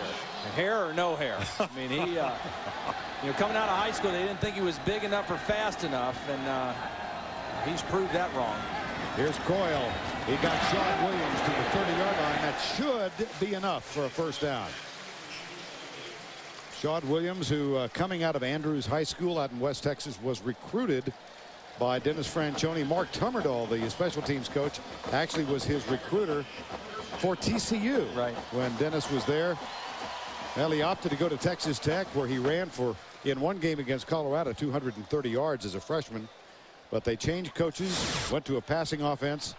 He let it be known that he wanted to leave Texas Tech, and his grant was given, and he came to Alabama. Tech wouldn't release him to any Big 12 school or a school in the state of Texas, but Alabama they had no problem with. And he told us yesterday that he fell in love with the place as soon as he got off the plane, and he committed and told Coach Fran he was coming here before he left to go home. I mean, he loved it here in Alabama. There's Jonathan Sullivan with that last tackle, and Sean Williams is back on the field. He had to sit out, of course, the transfer season last year, and Dennis Franchione said he kind of got lost in the shuffle, and they were at practice. He was working with the scout team like week 10 of the season, and Coach Fran went up and said, Sean, are you doing okay? You happy here? And he said, absolutely. I love playing here. Croyle shovels it to Sean Williams. And that is not ruled down as Croyle adroitly found Williams, and they got something out of nothing. Well, you can't say enough about the front people for Georgia in this football game. They have held their own against the run. They're pressuring Brody Croyle, David Pollock, Jonathan Sullivan, Darius Swain in there, and they force Brody Croyle into an improv situation, and the youngster makes a nice play, just avoiding the sack and getting rid of the football. 3rd and 6.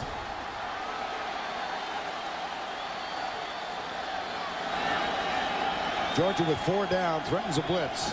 They're bringing 6 men. Croyle pumps, he'll scramble. Gets a block from Evan Mathis, and then a nice open field drop by Bruce Thornton. Cuts him down. You know, you can't emphasize enough how being in a system more than 1 year can make a big difference. Brian Van Gorder, the defensive coordinator for Georgia, last year was his first year, a new system, new coach, new philosophy, and they are so much better this year, the 2nd year in this system. And they have just been very sound in the football game today. Sound against the run, sound against the pass. Michael Ziefel has had a standout afternoon punting in place of the injured Lane Bearden. This one low, returnable. Got careless with that one. Yes, he did. There's Damian Gary one-on-one. Flag is down. Gary is down. The penalty down too. We're going to have an illegal block by Georgia on the play. But he's done Zeifel's done a nice job of putting that right by the sideline, and that time he kicked it too close to the middle of the field and gave Damian Gary a chance. That's a 33-yard punt. 11 on the return. Gary ever so dangerous. We mentioned he had a punt return for a TD last week and averaging better than 17.5 yards per return. And the amazing thing too is this season already he's had returns of on the receiving team 10 yards from the spot of the foul. First down. He's had returns of 26, 42, and 80 yards called back by penalties. So, I mean, he is really dangerous back there. Midway through the third quarter, Bryant-Denny Stadium in Tuscaloosa, Georgia by 8. Now, Uga seems agitated, just slightly so. Uga the 6th. Oh, dear.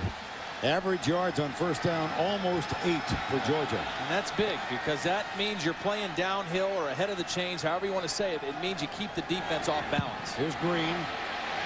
Kendall Moore got there, number 54. And let's spend a moment down on the sidelines with Jill Arrington. Jill?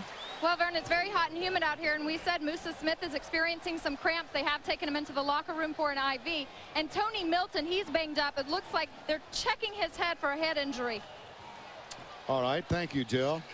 Loss of 3, second down and 13. Well, that makes them very thin. And not only thin, but they're going with a young guy in Tyson Browning. Here's Green out of the backfield. Left side. Caught by Damian Gary, number 18. All right, Tim, thank you. You know, we talk about Georgia, a team that a lot of people maybe not giving enough respect. Kansas State, one of those teams that doesn't seem to get enough respect most years. Flag is down. Tyson Browning has the play. If it stands, it's going to be out of bounds at the 50-yard line and a first down.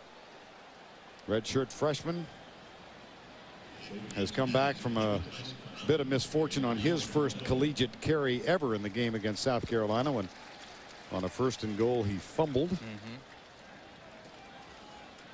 This was a well-executed play other than the fact that they had a false start. It was a hot release by Tyson Browning, meaning he didn't have to stay in and block anybody, and nobody picked him up from Alabama, assuming he was going to stay in and block and help protect David Green. But it was a free release for him, and it would have been a nice play. Illegal formation on the offense. Only 6 men on the line of scrimmage. 5-yard penalty. Replay the down. Boy, a well-designed play, a well-executed play goes for naught because they don't get enough guys up on the line. And now an even tougher 3rd down and 8 play.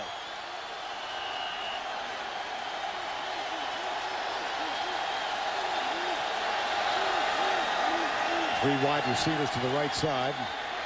Green, pressure's coming. Pass incomplete. Cornelius Wortham was right in his face. Well, they tried to throw the screen, and it was set up beautifully. I mean, if they could have just made the connection to Tyson Browning. Watch, Browning is going to come over and set up the screen right over here, and David Green just can't get him the football because of the pressure. Now, you let pressure come in on a screen, and David Green just couldn't get it down enough because they had a wall of blockers set up. That brings on Jonathan Kilgo for the 4th time this afternoon, and Shawd Williams to return for Alabama. He's at the 30. Nice high and very deep. Williams drifts back 10 yards and takes it at the 20. Tackled at the 27-yard line. Stop made by Kenny King.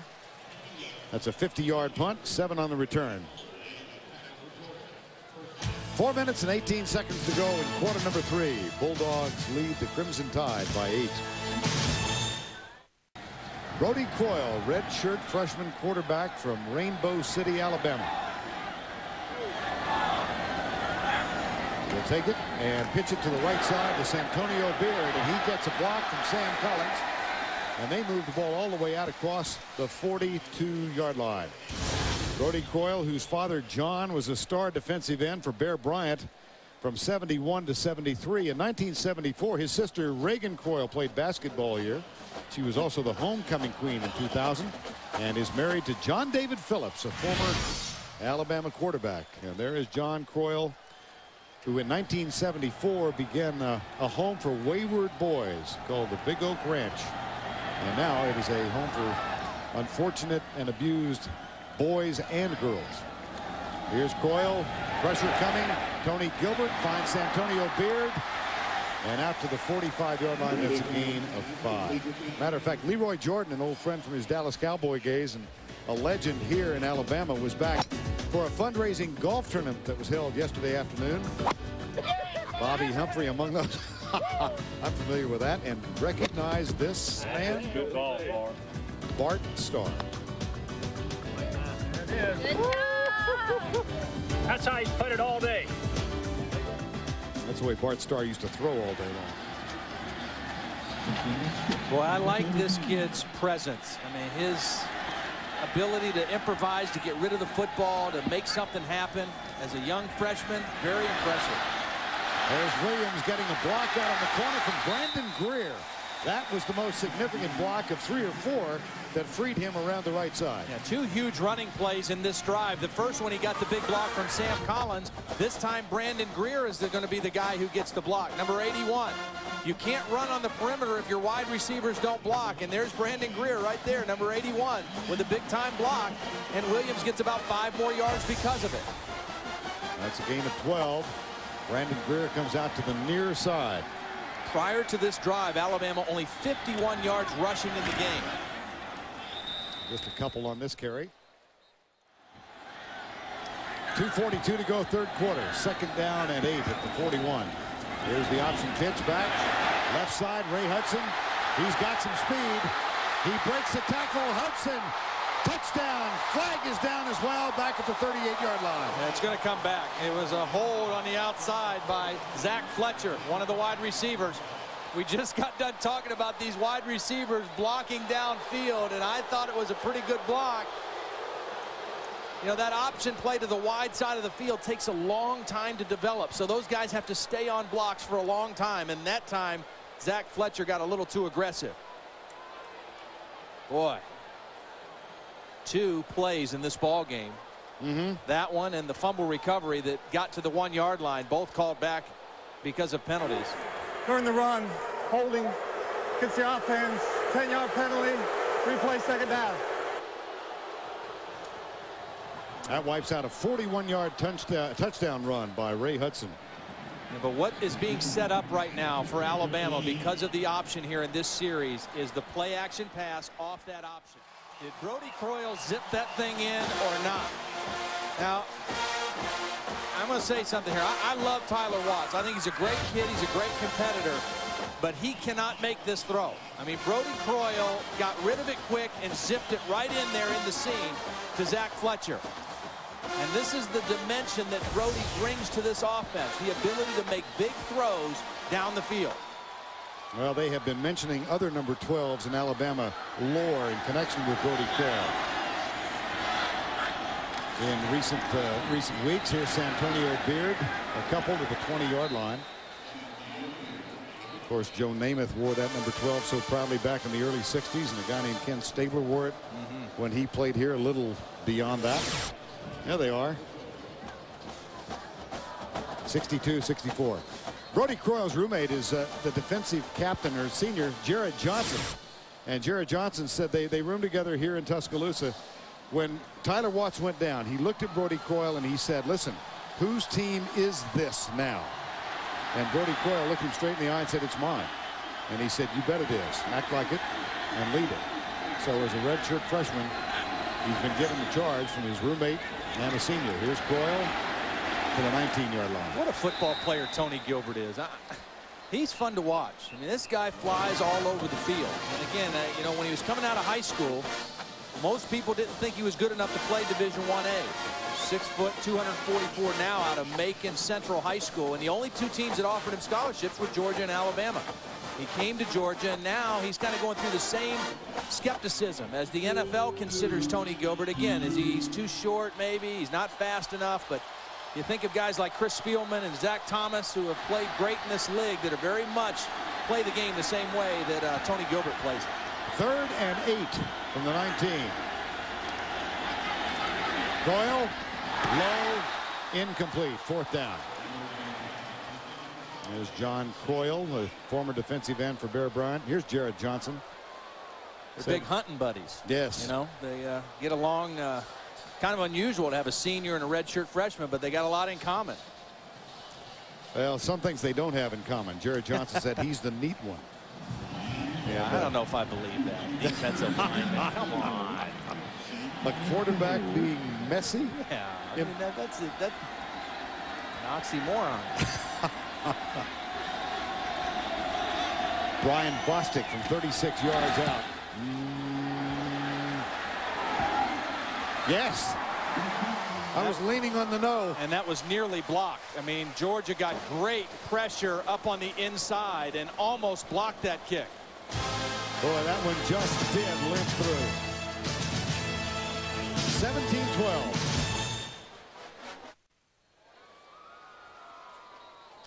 5-point game, 18 seconds to go. Brody Croyle wearing number 12, and he is very cognizant of the significance of that number at Alabama.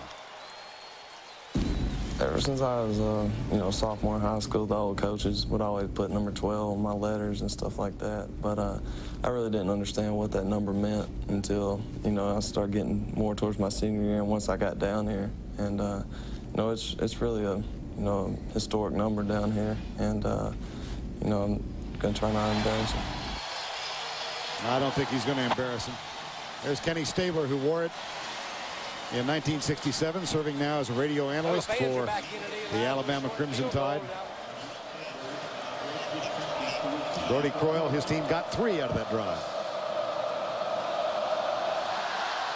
Here is the kick. Fair catch, called for and taken inside the 30. Robert Brannon. Now, John Croyle played in the defensive line, but he understands what you're supposed to do on offense. That was John reacting to the missed pass on 3rd down. What a job he's done with the Big Oak Ranch in Rainbow City, Alabama. Brody Croyle played for a high school that is associated with the ranch called Westbrook Christian. Got a bunch of fans down there in that home too, cheering for Brody Croyle. 1st down and 10, Georgia. Here's David Green. Coming left, he finds Fred Gibson. And Gibson knocked out of bounds at the 45-yard line. I really like the mixing it up on 1st down that Mark Richt has had with Georgia. That was the 10th pass on 1st down, or the 9th pass, and they've gone 9 rushes. So they've really kept it balanced. 9 rushes, 9 passes, and they've kept the Alabama defense back on their heels a little bit. 1st down, such a critical down. As you take a look at our quarterback numbers in the game, both pass defenses are not allowing the big play on defense. But David Green on 1st down has been pretty effective. That's the end of the 3rd quarter with our score. Georgia 17, Alabama 12. Will return to Bryant-Denny Stadium right after this message and this word from your local station.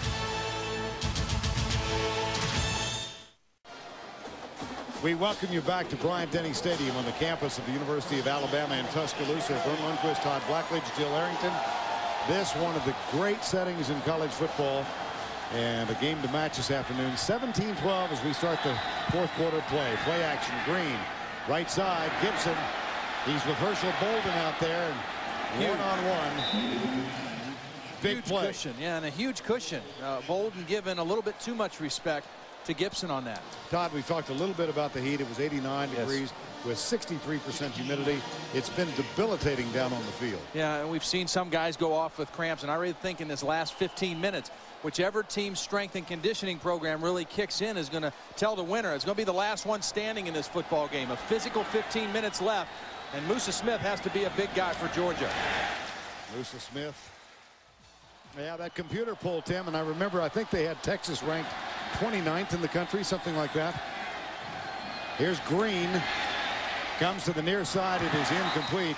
And of course, Todd, you've got some thoughts about polls and when they should be taking place. Well, my personal opinion is there should not be any polls taken until the 1st week of October. I don't think you know enough about teams. You take a look at the AP top 10, and so much has been talked about this Georgia team, and I'll tell you what, Tennessee ranked number 10. A lot of times those rankings are more on potential and the kind of explosive players they have, but it's not based on production. I don't think before today that Georgia or Tennessee have performed like top 10 teams. Now Georgia today, I think, has stepped up to the challenge, and they have really answered some of the questions about this football team.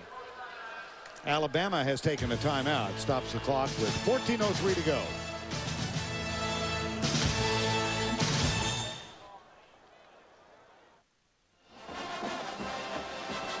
Georgia Band made the trip over from Athens. This team back at home against Tennessee next week at Sanford Stadium, and we'll be there for that one. A third down right now as Georgia clings to a 5-point lead with 14:03 to go. Musa Smith and J.T. Wall on either side of David Green, who will take this from the shotgun formation. 3rd and 10. 3 men down. Here they come for Alabama. Here comes a delayed blitz. Green has Damian Gary open inside the 25. What a catch. Oh, and Damian Gary just made a bonehead move. You know, they get dog bones to put on their helmets for good plays.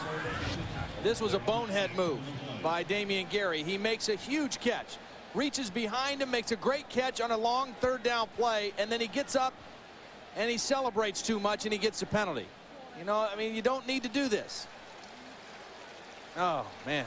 Now look at the other side of it. He'll fulfill a lifelong dream of being on a highlight show.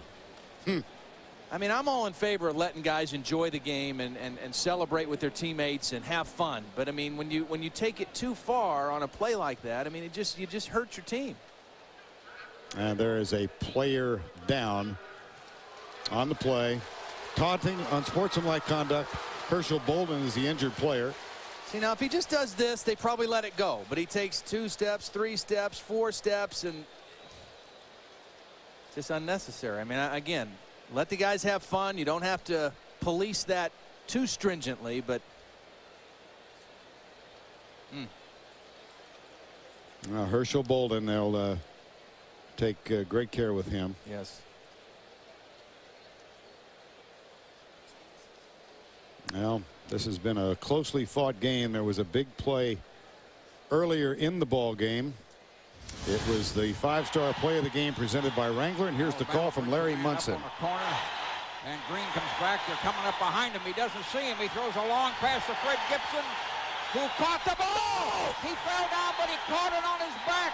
Fred Gibson, a sensational catch down on the goal line with Madison, the corner with him. Caught a one-handed ball lying on his whatchamacallit, and Fred Gibson scored sliding in the end zone.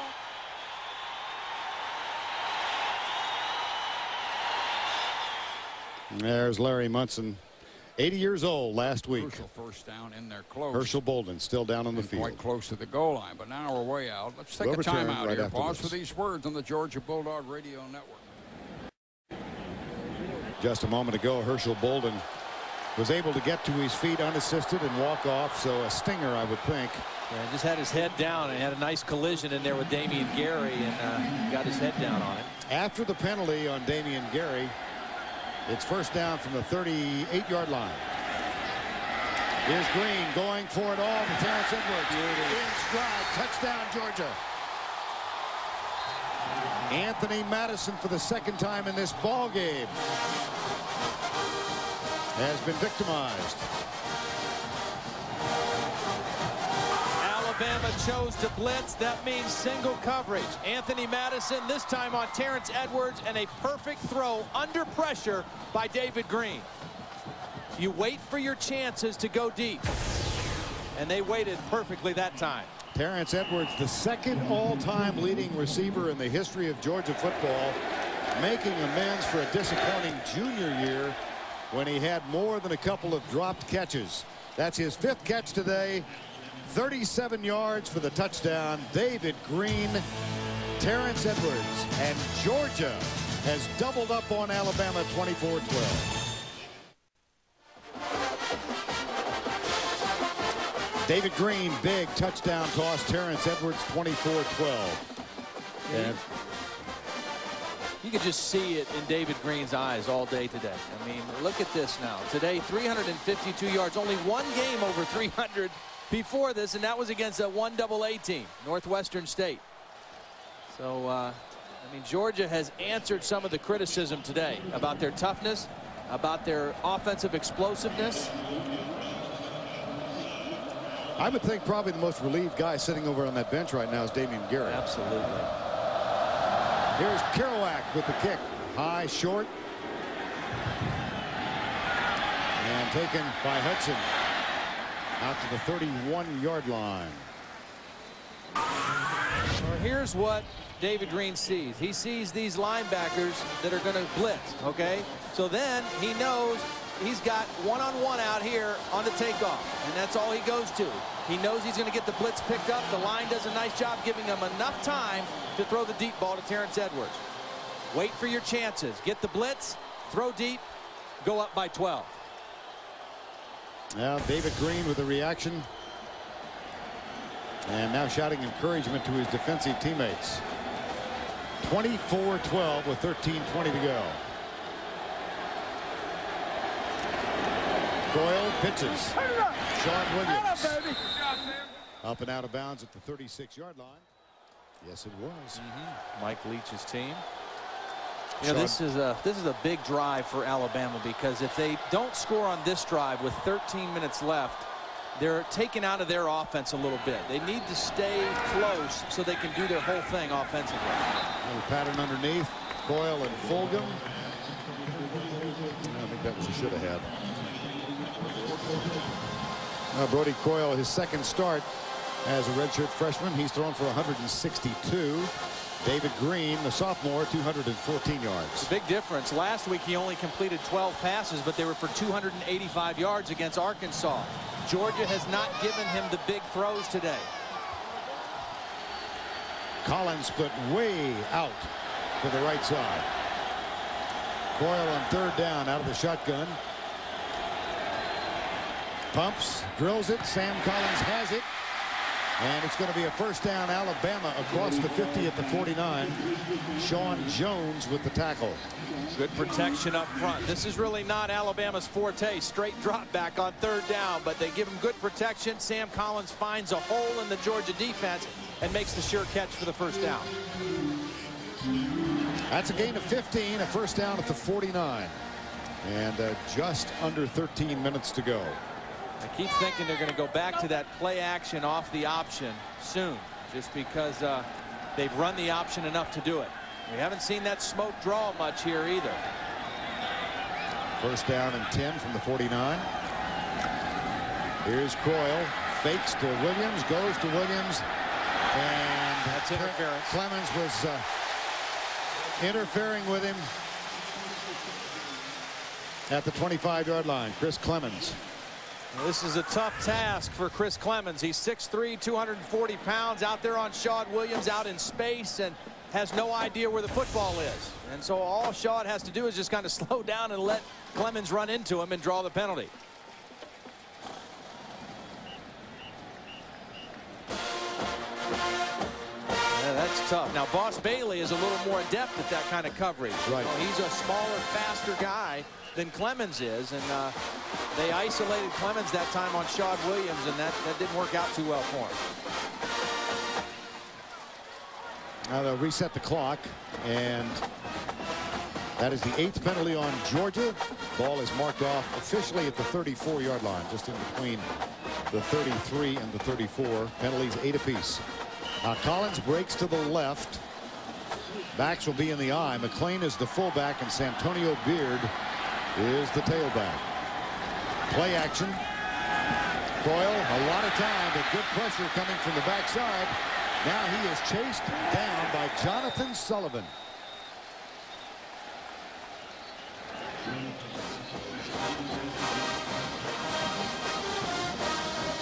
Second down.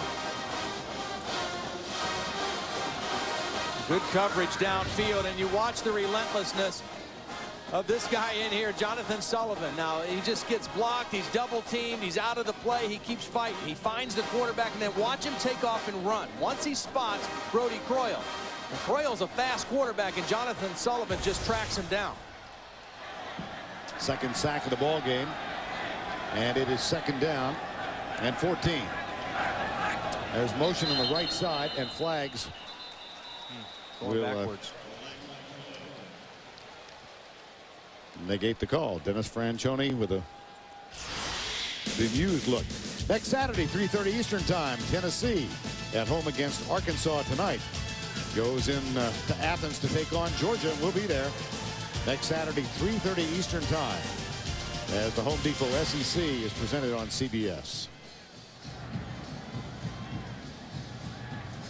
Second down and 19. We can just visually throw it back to Tim Brando next week. He's getting a lot of airtime. Second down and 19, which he loves. Here's the blitz. Boss Bailey comes, and then he is blocked as Coyle gets rid of it. Bailey was right there. It's about the third time, too, that we've seen Brody Croyle somehow get rid of the football. Avoid the sack, and not only get rid of it, but make a completion. They cross the linebackers, Gilbert and Bailey. Bailey comes unblocked, and just that little fake of the throw kind of threw him off a little bit, just enough to get rid of the football. So he avoids another lost yardage play and makes it third down and just a little over 10. Earlier today, Ole Miss knocked off Florida. Tonight, LSU at home against Louisiana Lafayette. South Carolina also a winner tonight, and Arkansas, Tennessee play this evening. 3rd and 10. Croyle fires to Shawn Williams. Darts out of the Boss Bailey tackle, struggles, fights for it, and has it. Great effort and strength by Shawn Williams. That was well defended by Georgia. They made Brody Croyle throw underneath, and they had their best player, Boss Bailey, in position to stop it short of the first down. But Shawn Williams gets away from Boss Bailey, and he gets away from 3 more Georgia Bulldogs and gets the first down for Alabama. That is the 6th catch for Shawn Williams, and it's a first down and 10 at the 21. Georgia out of position on defense. I just raise up and throw the ball right to the slot receiver. Option play to Ray Hudson. Cuts inside the 15, down at the 10, still struggling, and he's finally tackled at the 8-yard line. It might be the 7. Georgia really looked out of whack on that play. They didn't have enough defenders over on the wide side of the field, and Alabama ran the option to that side, and Kentrell Curry, the strong safety, was really out of position. There he is, number 4, coming in late on the play, well after the first down was picked up. A gain of 14 and a first down at the 7. 10:37 to go, clock running. Inside give. And a flag is thrown on the far side of the field as Greg McLean, the fullback, gets a rare carry.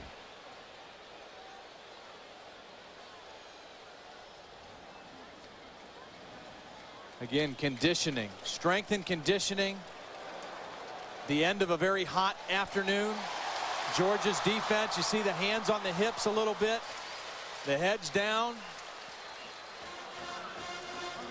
Drive like this takes a lot more out of a defense than it does offensive linemen. Offensive linemen, you know, they're not rushing the passer. Rushing the passer takes a lot more out of a defense than it does an offensive lineman. And right now, a little bit of fatigue setting in on the Georgia defense. Offside against Georgia. Red zone, no touchdowns today, 3 times inside the 20. That's Fulgham in motion. They hand it off to Hudson. Isolation play to the right side. He's down to the 1-yard line. It's Shawn Williams, not Hudson. 21. Shawn Williams, and it will be second down. 9:58 remaining in this one. 24-12.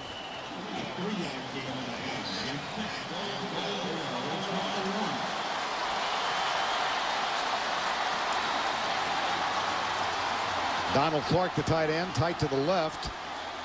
That's Evan Mathis inside him, number 51. Fulgham again. Play action. Croyle coming right. Looks for his tight end. Leaps. Tries to break the plane and does. The line judge was right there. And there is a flag down. I think it's going to be defensive holding against Georgia on the tight end who was trying to cross in front of the field. Donald Clark was crossing the formation and was held in the back of the end zone. Holding on the defense. The penalties decline. Touchdown. I think Brody Coyle completely shocked Bruce Thornton here by taking off. I mean, how many quarterbacks do this? Elevate from the 4-yard line and then get the football across the plane. Wow. Ground can't cause a fumble, and the ball came down first on the ground. Extra point attempt by Brian Bostic. Good. And they're just knocking dudes back on these extra points, though. I don't understand that. Alabama, they need to toughen up in there on the inside. Are you suggesting to me that you never did that kind of a leap when you were at Penn State? I don't know if Alabama's man enough to block the extra points. The Pat Dye factor. John Coyle likes it all.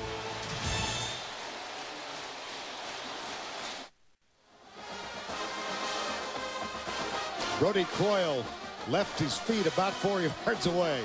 Well, all the ball has to do is cross the plane, and you're going to see the nose of the football over the plane of the end zone, and an Alabama touchdown. And Vern, who said white men can't jump? My man took off from the 4 right over Bruce Thornton.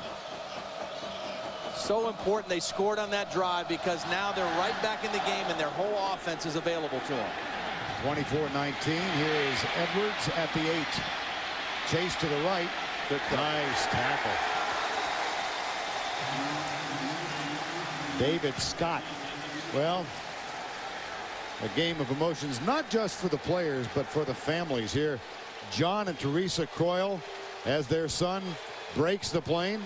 Remember the last Georgia touchdown, Rick and Kay Green? Their son David threw a touchdown pass. Wow. I know my mom, that was tough for her, going to high school or college games and then going to pro games the next day and watching my dad coach. And tougher on the moms than the dads, I think. Now you got about 82,000 fired up fans out of a full house of 84 plus. Here's Green, takes off, gets to the 30, cut down.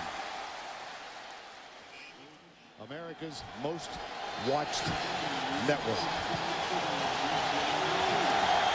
2nd and 6 from the 30. Left side, Gibson almost dropped it. Picked off, intercepted by Charlie Peppra. And Peppra goes in, and Alabama has the lead.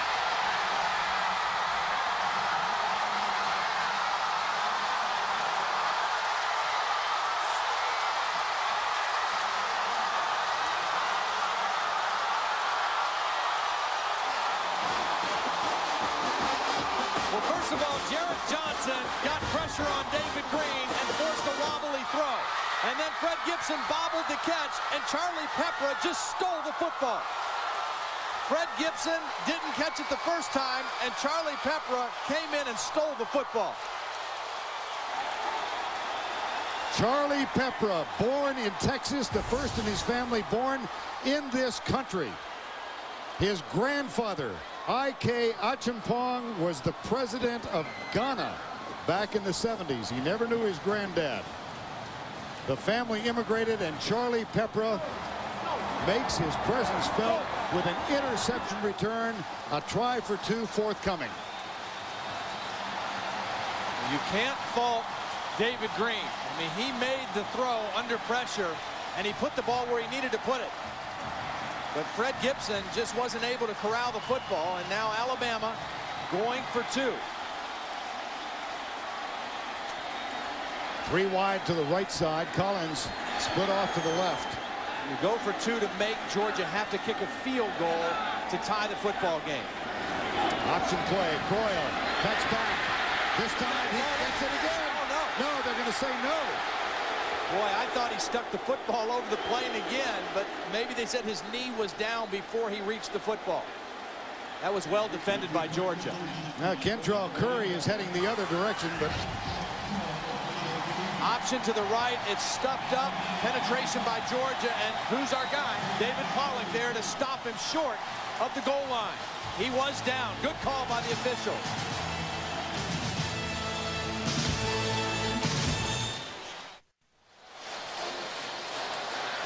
Time now for our Fidelity Investment scoring repack. Here's Musa Smith with the first score for Georgia. That was followed by a 47-yard field goal.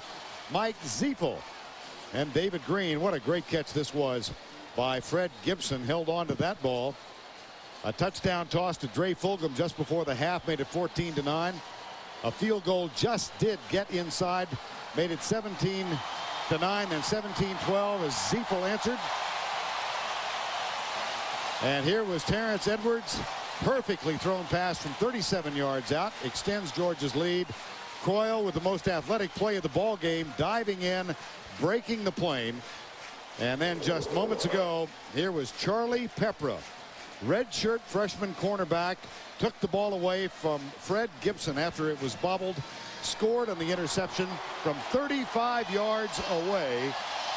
And it's 25-24 Alabama. And can you believe it feels the momentum changing here? Alabama, their first lead in this football game with 8:24 left in the ball game. For the first time, Alabama on top. Gibson, who had 3 fumbles in the 2 games prior to this one, could not hang on to that pass from Green, taken away by Pepra. Now Gibson tries to make amends on the kickoff return, and he's going to do just that. Out near the 40-yard line before he is knocked down. Well, earlier we heard Larry Munson call a touchdown on the radio for Georgia. How about Eli Gold of Alabama, that last interception by Charlie Pepra. 2nd and 6 from the 30. Green throws near side, bobbled, stolen by Alabama's Pepra. Charlie Pepra steals it out of the hands. He'll run it back to the near side. Touchdown Alabama! Touchdown Alabama! A 32-yard swipe and the run back for a touchdown. Well, he's a good friend and a grand man. Eli Gold. 8:12 to go. First down and 10. Musa Smith. Just think about how significant emotionally that touchdown was by Brody Croyle. And the biggest reason that touchdown was so big at that time is it meant that Alabama didn't have to get into a catch-up or a hurry-up mode on offense. They could stay within their game. Good coverage downfield by Alabama. And let's go down and spend a moment with Jill Arrington. Well, Vern, talk about this Alabama team personality. Coach Fran told us that they have fun practicing, they have fun playing. Todd, you saw that energy on the practice field. The coach said the offensive and defensive line sets the tempos in the games. They aren't playing with a chip on their shoulder. They're just playing for the enjoyment of being a team and getting on that field and playing some football to leave a good legacy as a special Alabama team.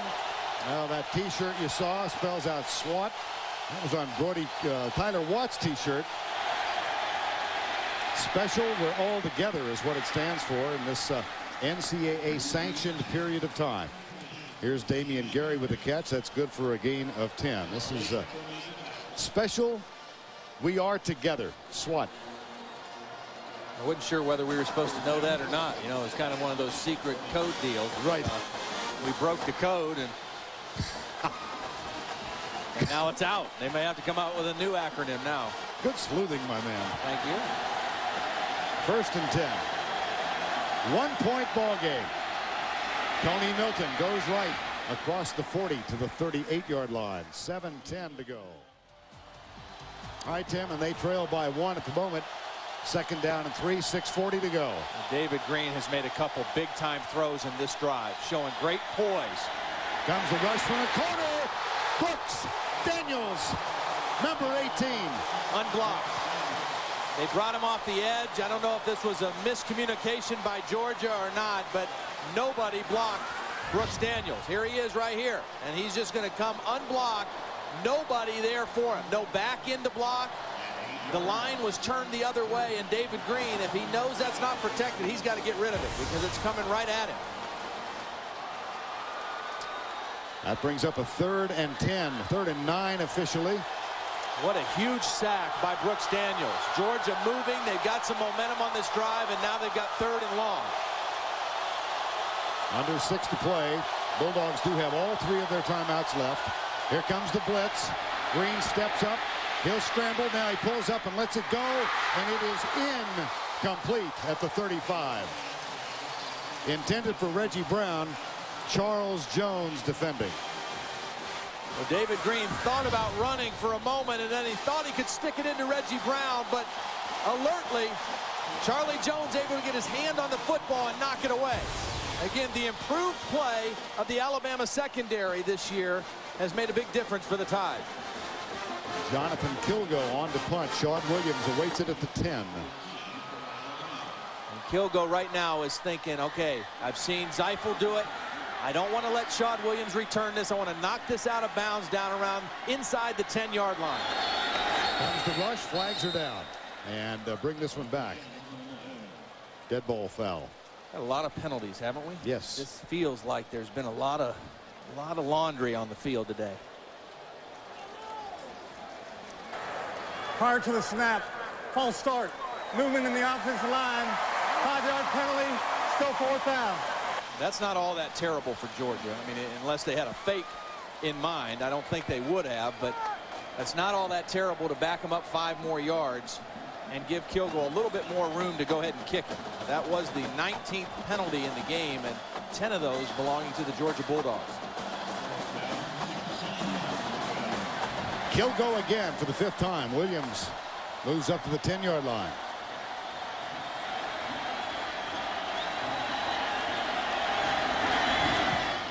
He heads left. Bounces. Nice punt. Yep, nice kick. 5:27 to go in this one. And time for today's Home Depot Scholar Athlete. Today's selection, Kenny King of Alabama. He has a 3.23 grade point average in marketing. Home Depot's commitment to the investment of our future is shown today by donating $1,000 to the University of Alabama's Scholarship Fund.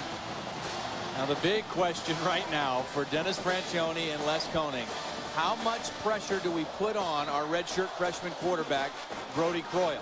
Because we don't want to just try to kill the clock here and sit on it and give Georgia the ball back in good position. Ideally, you'd like to move the football and not be totally conservative, but do you do that with a young quarterback?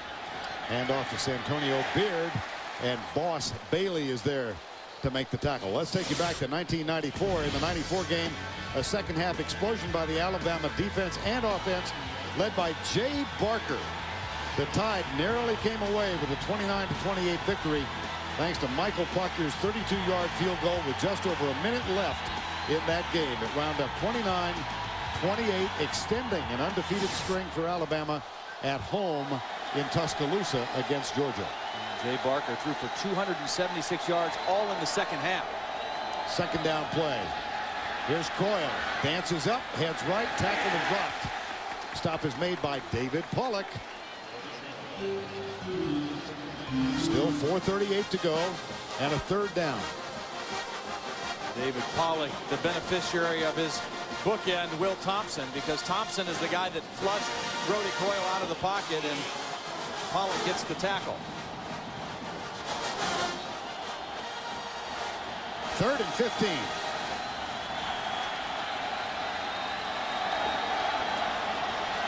A 1-point game.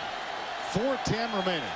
Georgia gets a stop here. They're going to get good field position, and they have all 3 of their timeouts left. Big 3rd down play for Georgia right here. Doyle under pressure, gets loose, comes by Jonathan Sullivan, and is out of bounds. That does 2 things. It forces Alabama to punt, and it stops the clock.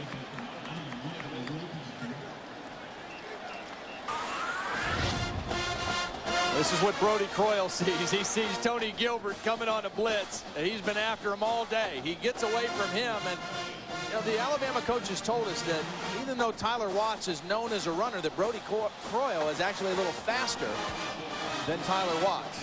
He showed a little speed on that play. Now let's go back to one of the points we made at the onset of the day. Special teams, kicking game. Lane Bearden out. Zeifel has done a great job, but Damian Gary is oh so dangerous, and he waits at the 50-yard line. The snap is back for Zeifel, and this one not terribly effective. Got away from him, went to the middle of the field. Here's Gary inside the 35 to the 33-yard line. I think that ball went off the side of his foot. He was trying to kick it left, and I think that ball went off the side of his foot and ended up in the middle of the field, right where he didn't want it. I mean, they've directional kicked the whole day, and he lined up like he was going to kick it to the left sideline. He's looking left. Watch the ball hit his foot. Now, the ball didn't go where he lined up to kick it. Let's put it that way. 3:45 to go. Ziefel looks on. Billy Bennett's career longest field goal is 47 yards. They need about 5 or 6 to get him in that spot. Here's a reverse that is faked, and Musa Smith heads left and gets down to the 25-yard line. Cornelius Wortham makes the tackle. Time now for our CBS Sportsline stat of the game. The Crimson Tide's second half defense, 2 sacks, 1 interception. Charlie Pepper returned it for a touchdown, and a total of 172 yards allowed. Get complete game stats at CBSSportsline.com or on America Online. Enter keyword CBS Sportsline. Billy Bennett won a game earlier this year, a clutch 43-yard field goal against Clemson. He struggled in the offseason, but has hit 4 of 5 so far this year, including that kick against Clemson. Here's the toss to Smith. J.T. Wall with the block, and Smith to the 24-yard line. If you're Mark Richt, particularly if you get a first down right here, I think you're thinking touchdown. I mean, you got confidence in Billy Bennett, but a touchdown is even better, because then that means Alabama has to score a touchdown to win the football game. So I think right now that Georgia and Mark Richt is thinking, hey, I've got 3 timeouts. My quarterback's been in big ball games before. He's led us into victory on the road in close games. And David Pollock has come in as a blocking back, the defensive end. This is not an unusual formation. They'll go with the power eye now on 3rd and 1. He was recruited to Georgia originally as a fullback. Musa Smith. Got it. That will give them time and a fresh series of downs. Now this Georgia team is undefeated on the road under Mark Richt. And they have come from behind to win 4 games in all. Tennessee last year on the road, and then 3 at home. Kentucky, Georgia Tech, Clemson this year. I guess you have to qualify that a little bit. They're undefeated in an opposing team's home stadium, because they did lose to Florida and Jacksonville last year. But that's even more impressive, to go into places, someone else's home stadium, and beat them. That's why I keep you around. Clarification. Toss left. Smith inside the 20. And down at the 17-yard line, Anthony Bryant, number 97, makes the tackle. Right now they're running, and they're kind of gashing the Alabama defense. Now would be a nice time, if Mark Richt is so inclined, to take a shot at the end zone. And you tell your quarterback, if we do that, if it's not there, throw the thing away. Let's not lose the opportunity to kick the game-winning field goal. All 3 timeouts left. 2nd down and 6. I formation. Wall, the blocking back. Musa Smith, the tailback. They'll give it to Musa Smith. He keeps it in the center of the field, and that brings up a 3rd down with 49 seconds to go.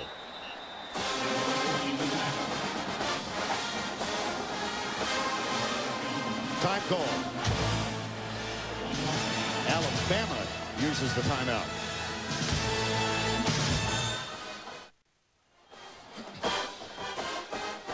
Billy Bennett, the junior place kicker, grew up in Athens, hoping for a chance now to give his university a victory. Come from behind on the road at Bryant-Denny Stadium. But first, a 3rd down play. Musa Smith, the deep back, is a quarterback keeper. They'll keep it right in the middle of the field. And it appears now that it's going to be on the foot of Billy Bennett, and it would be a 32-yard field goal effort.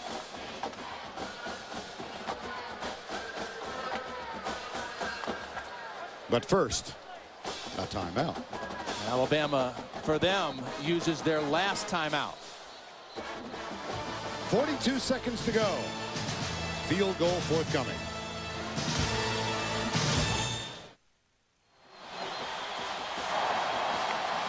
.42 seconds to go. Georgia's on the road. They trail by 1. And their field goal kicker is trotting onto the field. And keep your eye on Antoine Odom, number 98 for Alabama, and Wayne Bacon. They both have blocked field goals this year for Alabama. Wayne Bacon against Oklahoma and Odom against North Texas. Odom, a tall, rangy defensive end, will probably try to get up in the air right in the middle of the pack. Brian Jordan will snap it. Jonathan Kilgo will hold it. Billy Bennett will attempt it.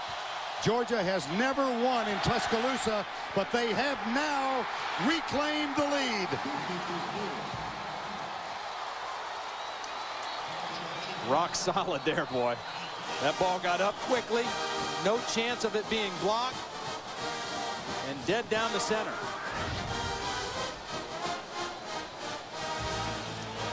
Billy Bennett from 32 yards away. Georgia leads by 2.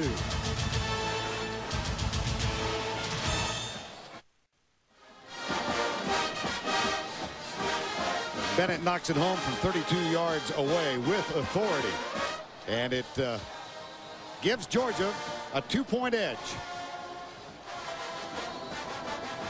Boy, he was confident, wasn't he? He sure was. I mean, going on the field during the timeout, never a doubt in his mind. I mean, my man was mugging to the camera before he went out there. I mean, it was never in doubt in the mind and the heart of Billy Bennett. You got to remember, too, Alabama, they're going to look back on this game if, in fact, they go down here, and remember that they had some breakdowns and some chances for points. They had a blocked field goal. They missed an extra point. Then they had to go for 2 on an extra point and missed that, and they had a touchdown called back. And Dennis Franchione said to us yesterday afternoon, I hope we can stay even in the kicking game. They haven't. No, they haven't. 27-25, Alabama is out of timeouts. This will be Hudson at the 1. And he spilled as he gets near the 30-yard line. So Brody Croyle and the Crimson Tide takes the field again. I'm so impressed by the poise of David Green on that last drive, too, and the poise by Mark Richt on the sideline, because they had all 3 of their timeouts in their back pocket, and they didn't use any of them, and they forced Alabama to use all their timeouts as they just kind of got closer and more to the middle of the field to set up the game-winning field goal. They didn't panic, and they made Alabama burn all their timeouts. So now Brody Croyle, with 32 seconds left, down by 2, has no timeout, so he's got to work the sidelines. I think that guy right there answered the call today. David Green has been criticized the last couple weeks, played well. Here's Croyle, intercepted. Picked off on the far side by Thomas Davis. And this one's going to go to the Bulldogs of Georgia.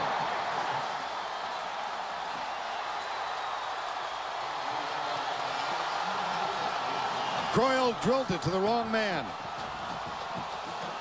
When a defense knows that you don't have any timeouts, they know you're going to also try to throw towards the sideline. So you set your coverages to defend the sidelines. And you're going to watch as Brody Croyle goes back. They're going to give you stuff in the middle of the field, and they're going to squeeze on the outside. And Thomas Davis there for the pick.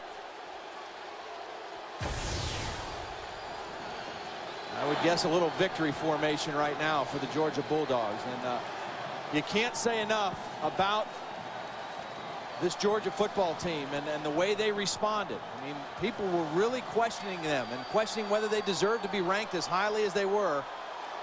And today was a great opportunity to shut people up. And you know what? They did. And they got another chance to do it next week at home against Tennessee. David Green, the Georgia Bulldogs. The only remaining unbeaten team in the Southeastern Conference. And they go to 5-0. There's his dad, Rick, and his mom, Kay. And the Georgia Bulldogs are 5-0 for the first time since 1982, which, not so coincidentally, was the last time they won an SEC championship. Some guy named Herschel Walker was around. Pretty fair player. Billy Bennett, field goal from 32 yards away. David Green, our player of the game. 15 of 27, 224 yards. Great presence. Yes. In the last quarter of play. And let's go down on the field. Jill Arrington's with Mark Richt. Coach Rick, congratulations. This is the first time Georgia's ever beaten Alabama in Tuscaloosa. Yeah. What statement statement does this say to the conference about the toughness of your team? I don't know. I think the one thing about this team since I've been here is they won't quit. And that's the one thing I told them throughout the week. One thing I know you won't do is quit. And they didn't. I'm just so proud of every one of them. Great team effort, and just very thankful. Through all the ups and downs and the momentum swings throughout the game, are you pleased with the consistency of your offense? Well, it was pretty good. It was so much better today. We still had a couple picks, and that hurt us. But other than that, we did pretty good. All right, Coach, congratulations. Vern, back to you. All right, thank you, Jill. And I can only assume that somewhere in this state, Pat Dye was watching. He inadvertently or vertently became a part of the story of this game. The Georgia Bulldogs come from behind. They win it by 2. First victory ever in Tuscaloosa. For Jill Arrington, Todd Blackledge, and our entire CBS crew, I'm Vern Lundquist. Tim Brando along with scores and highlights after this.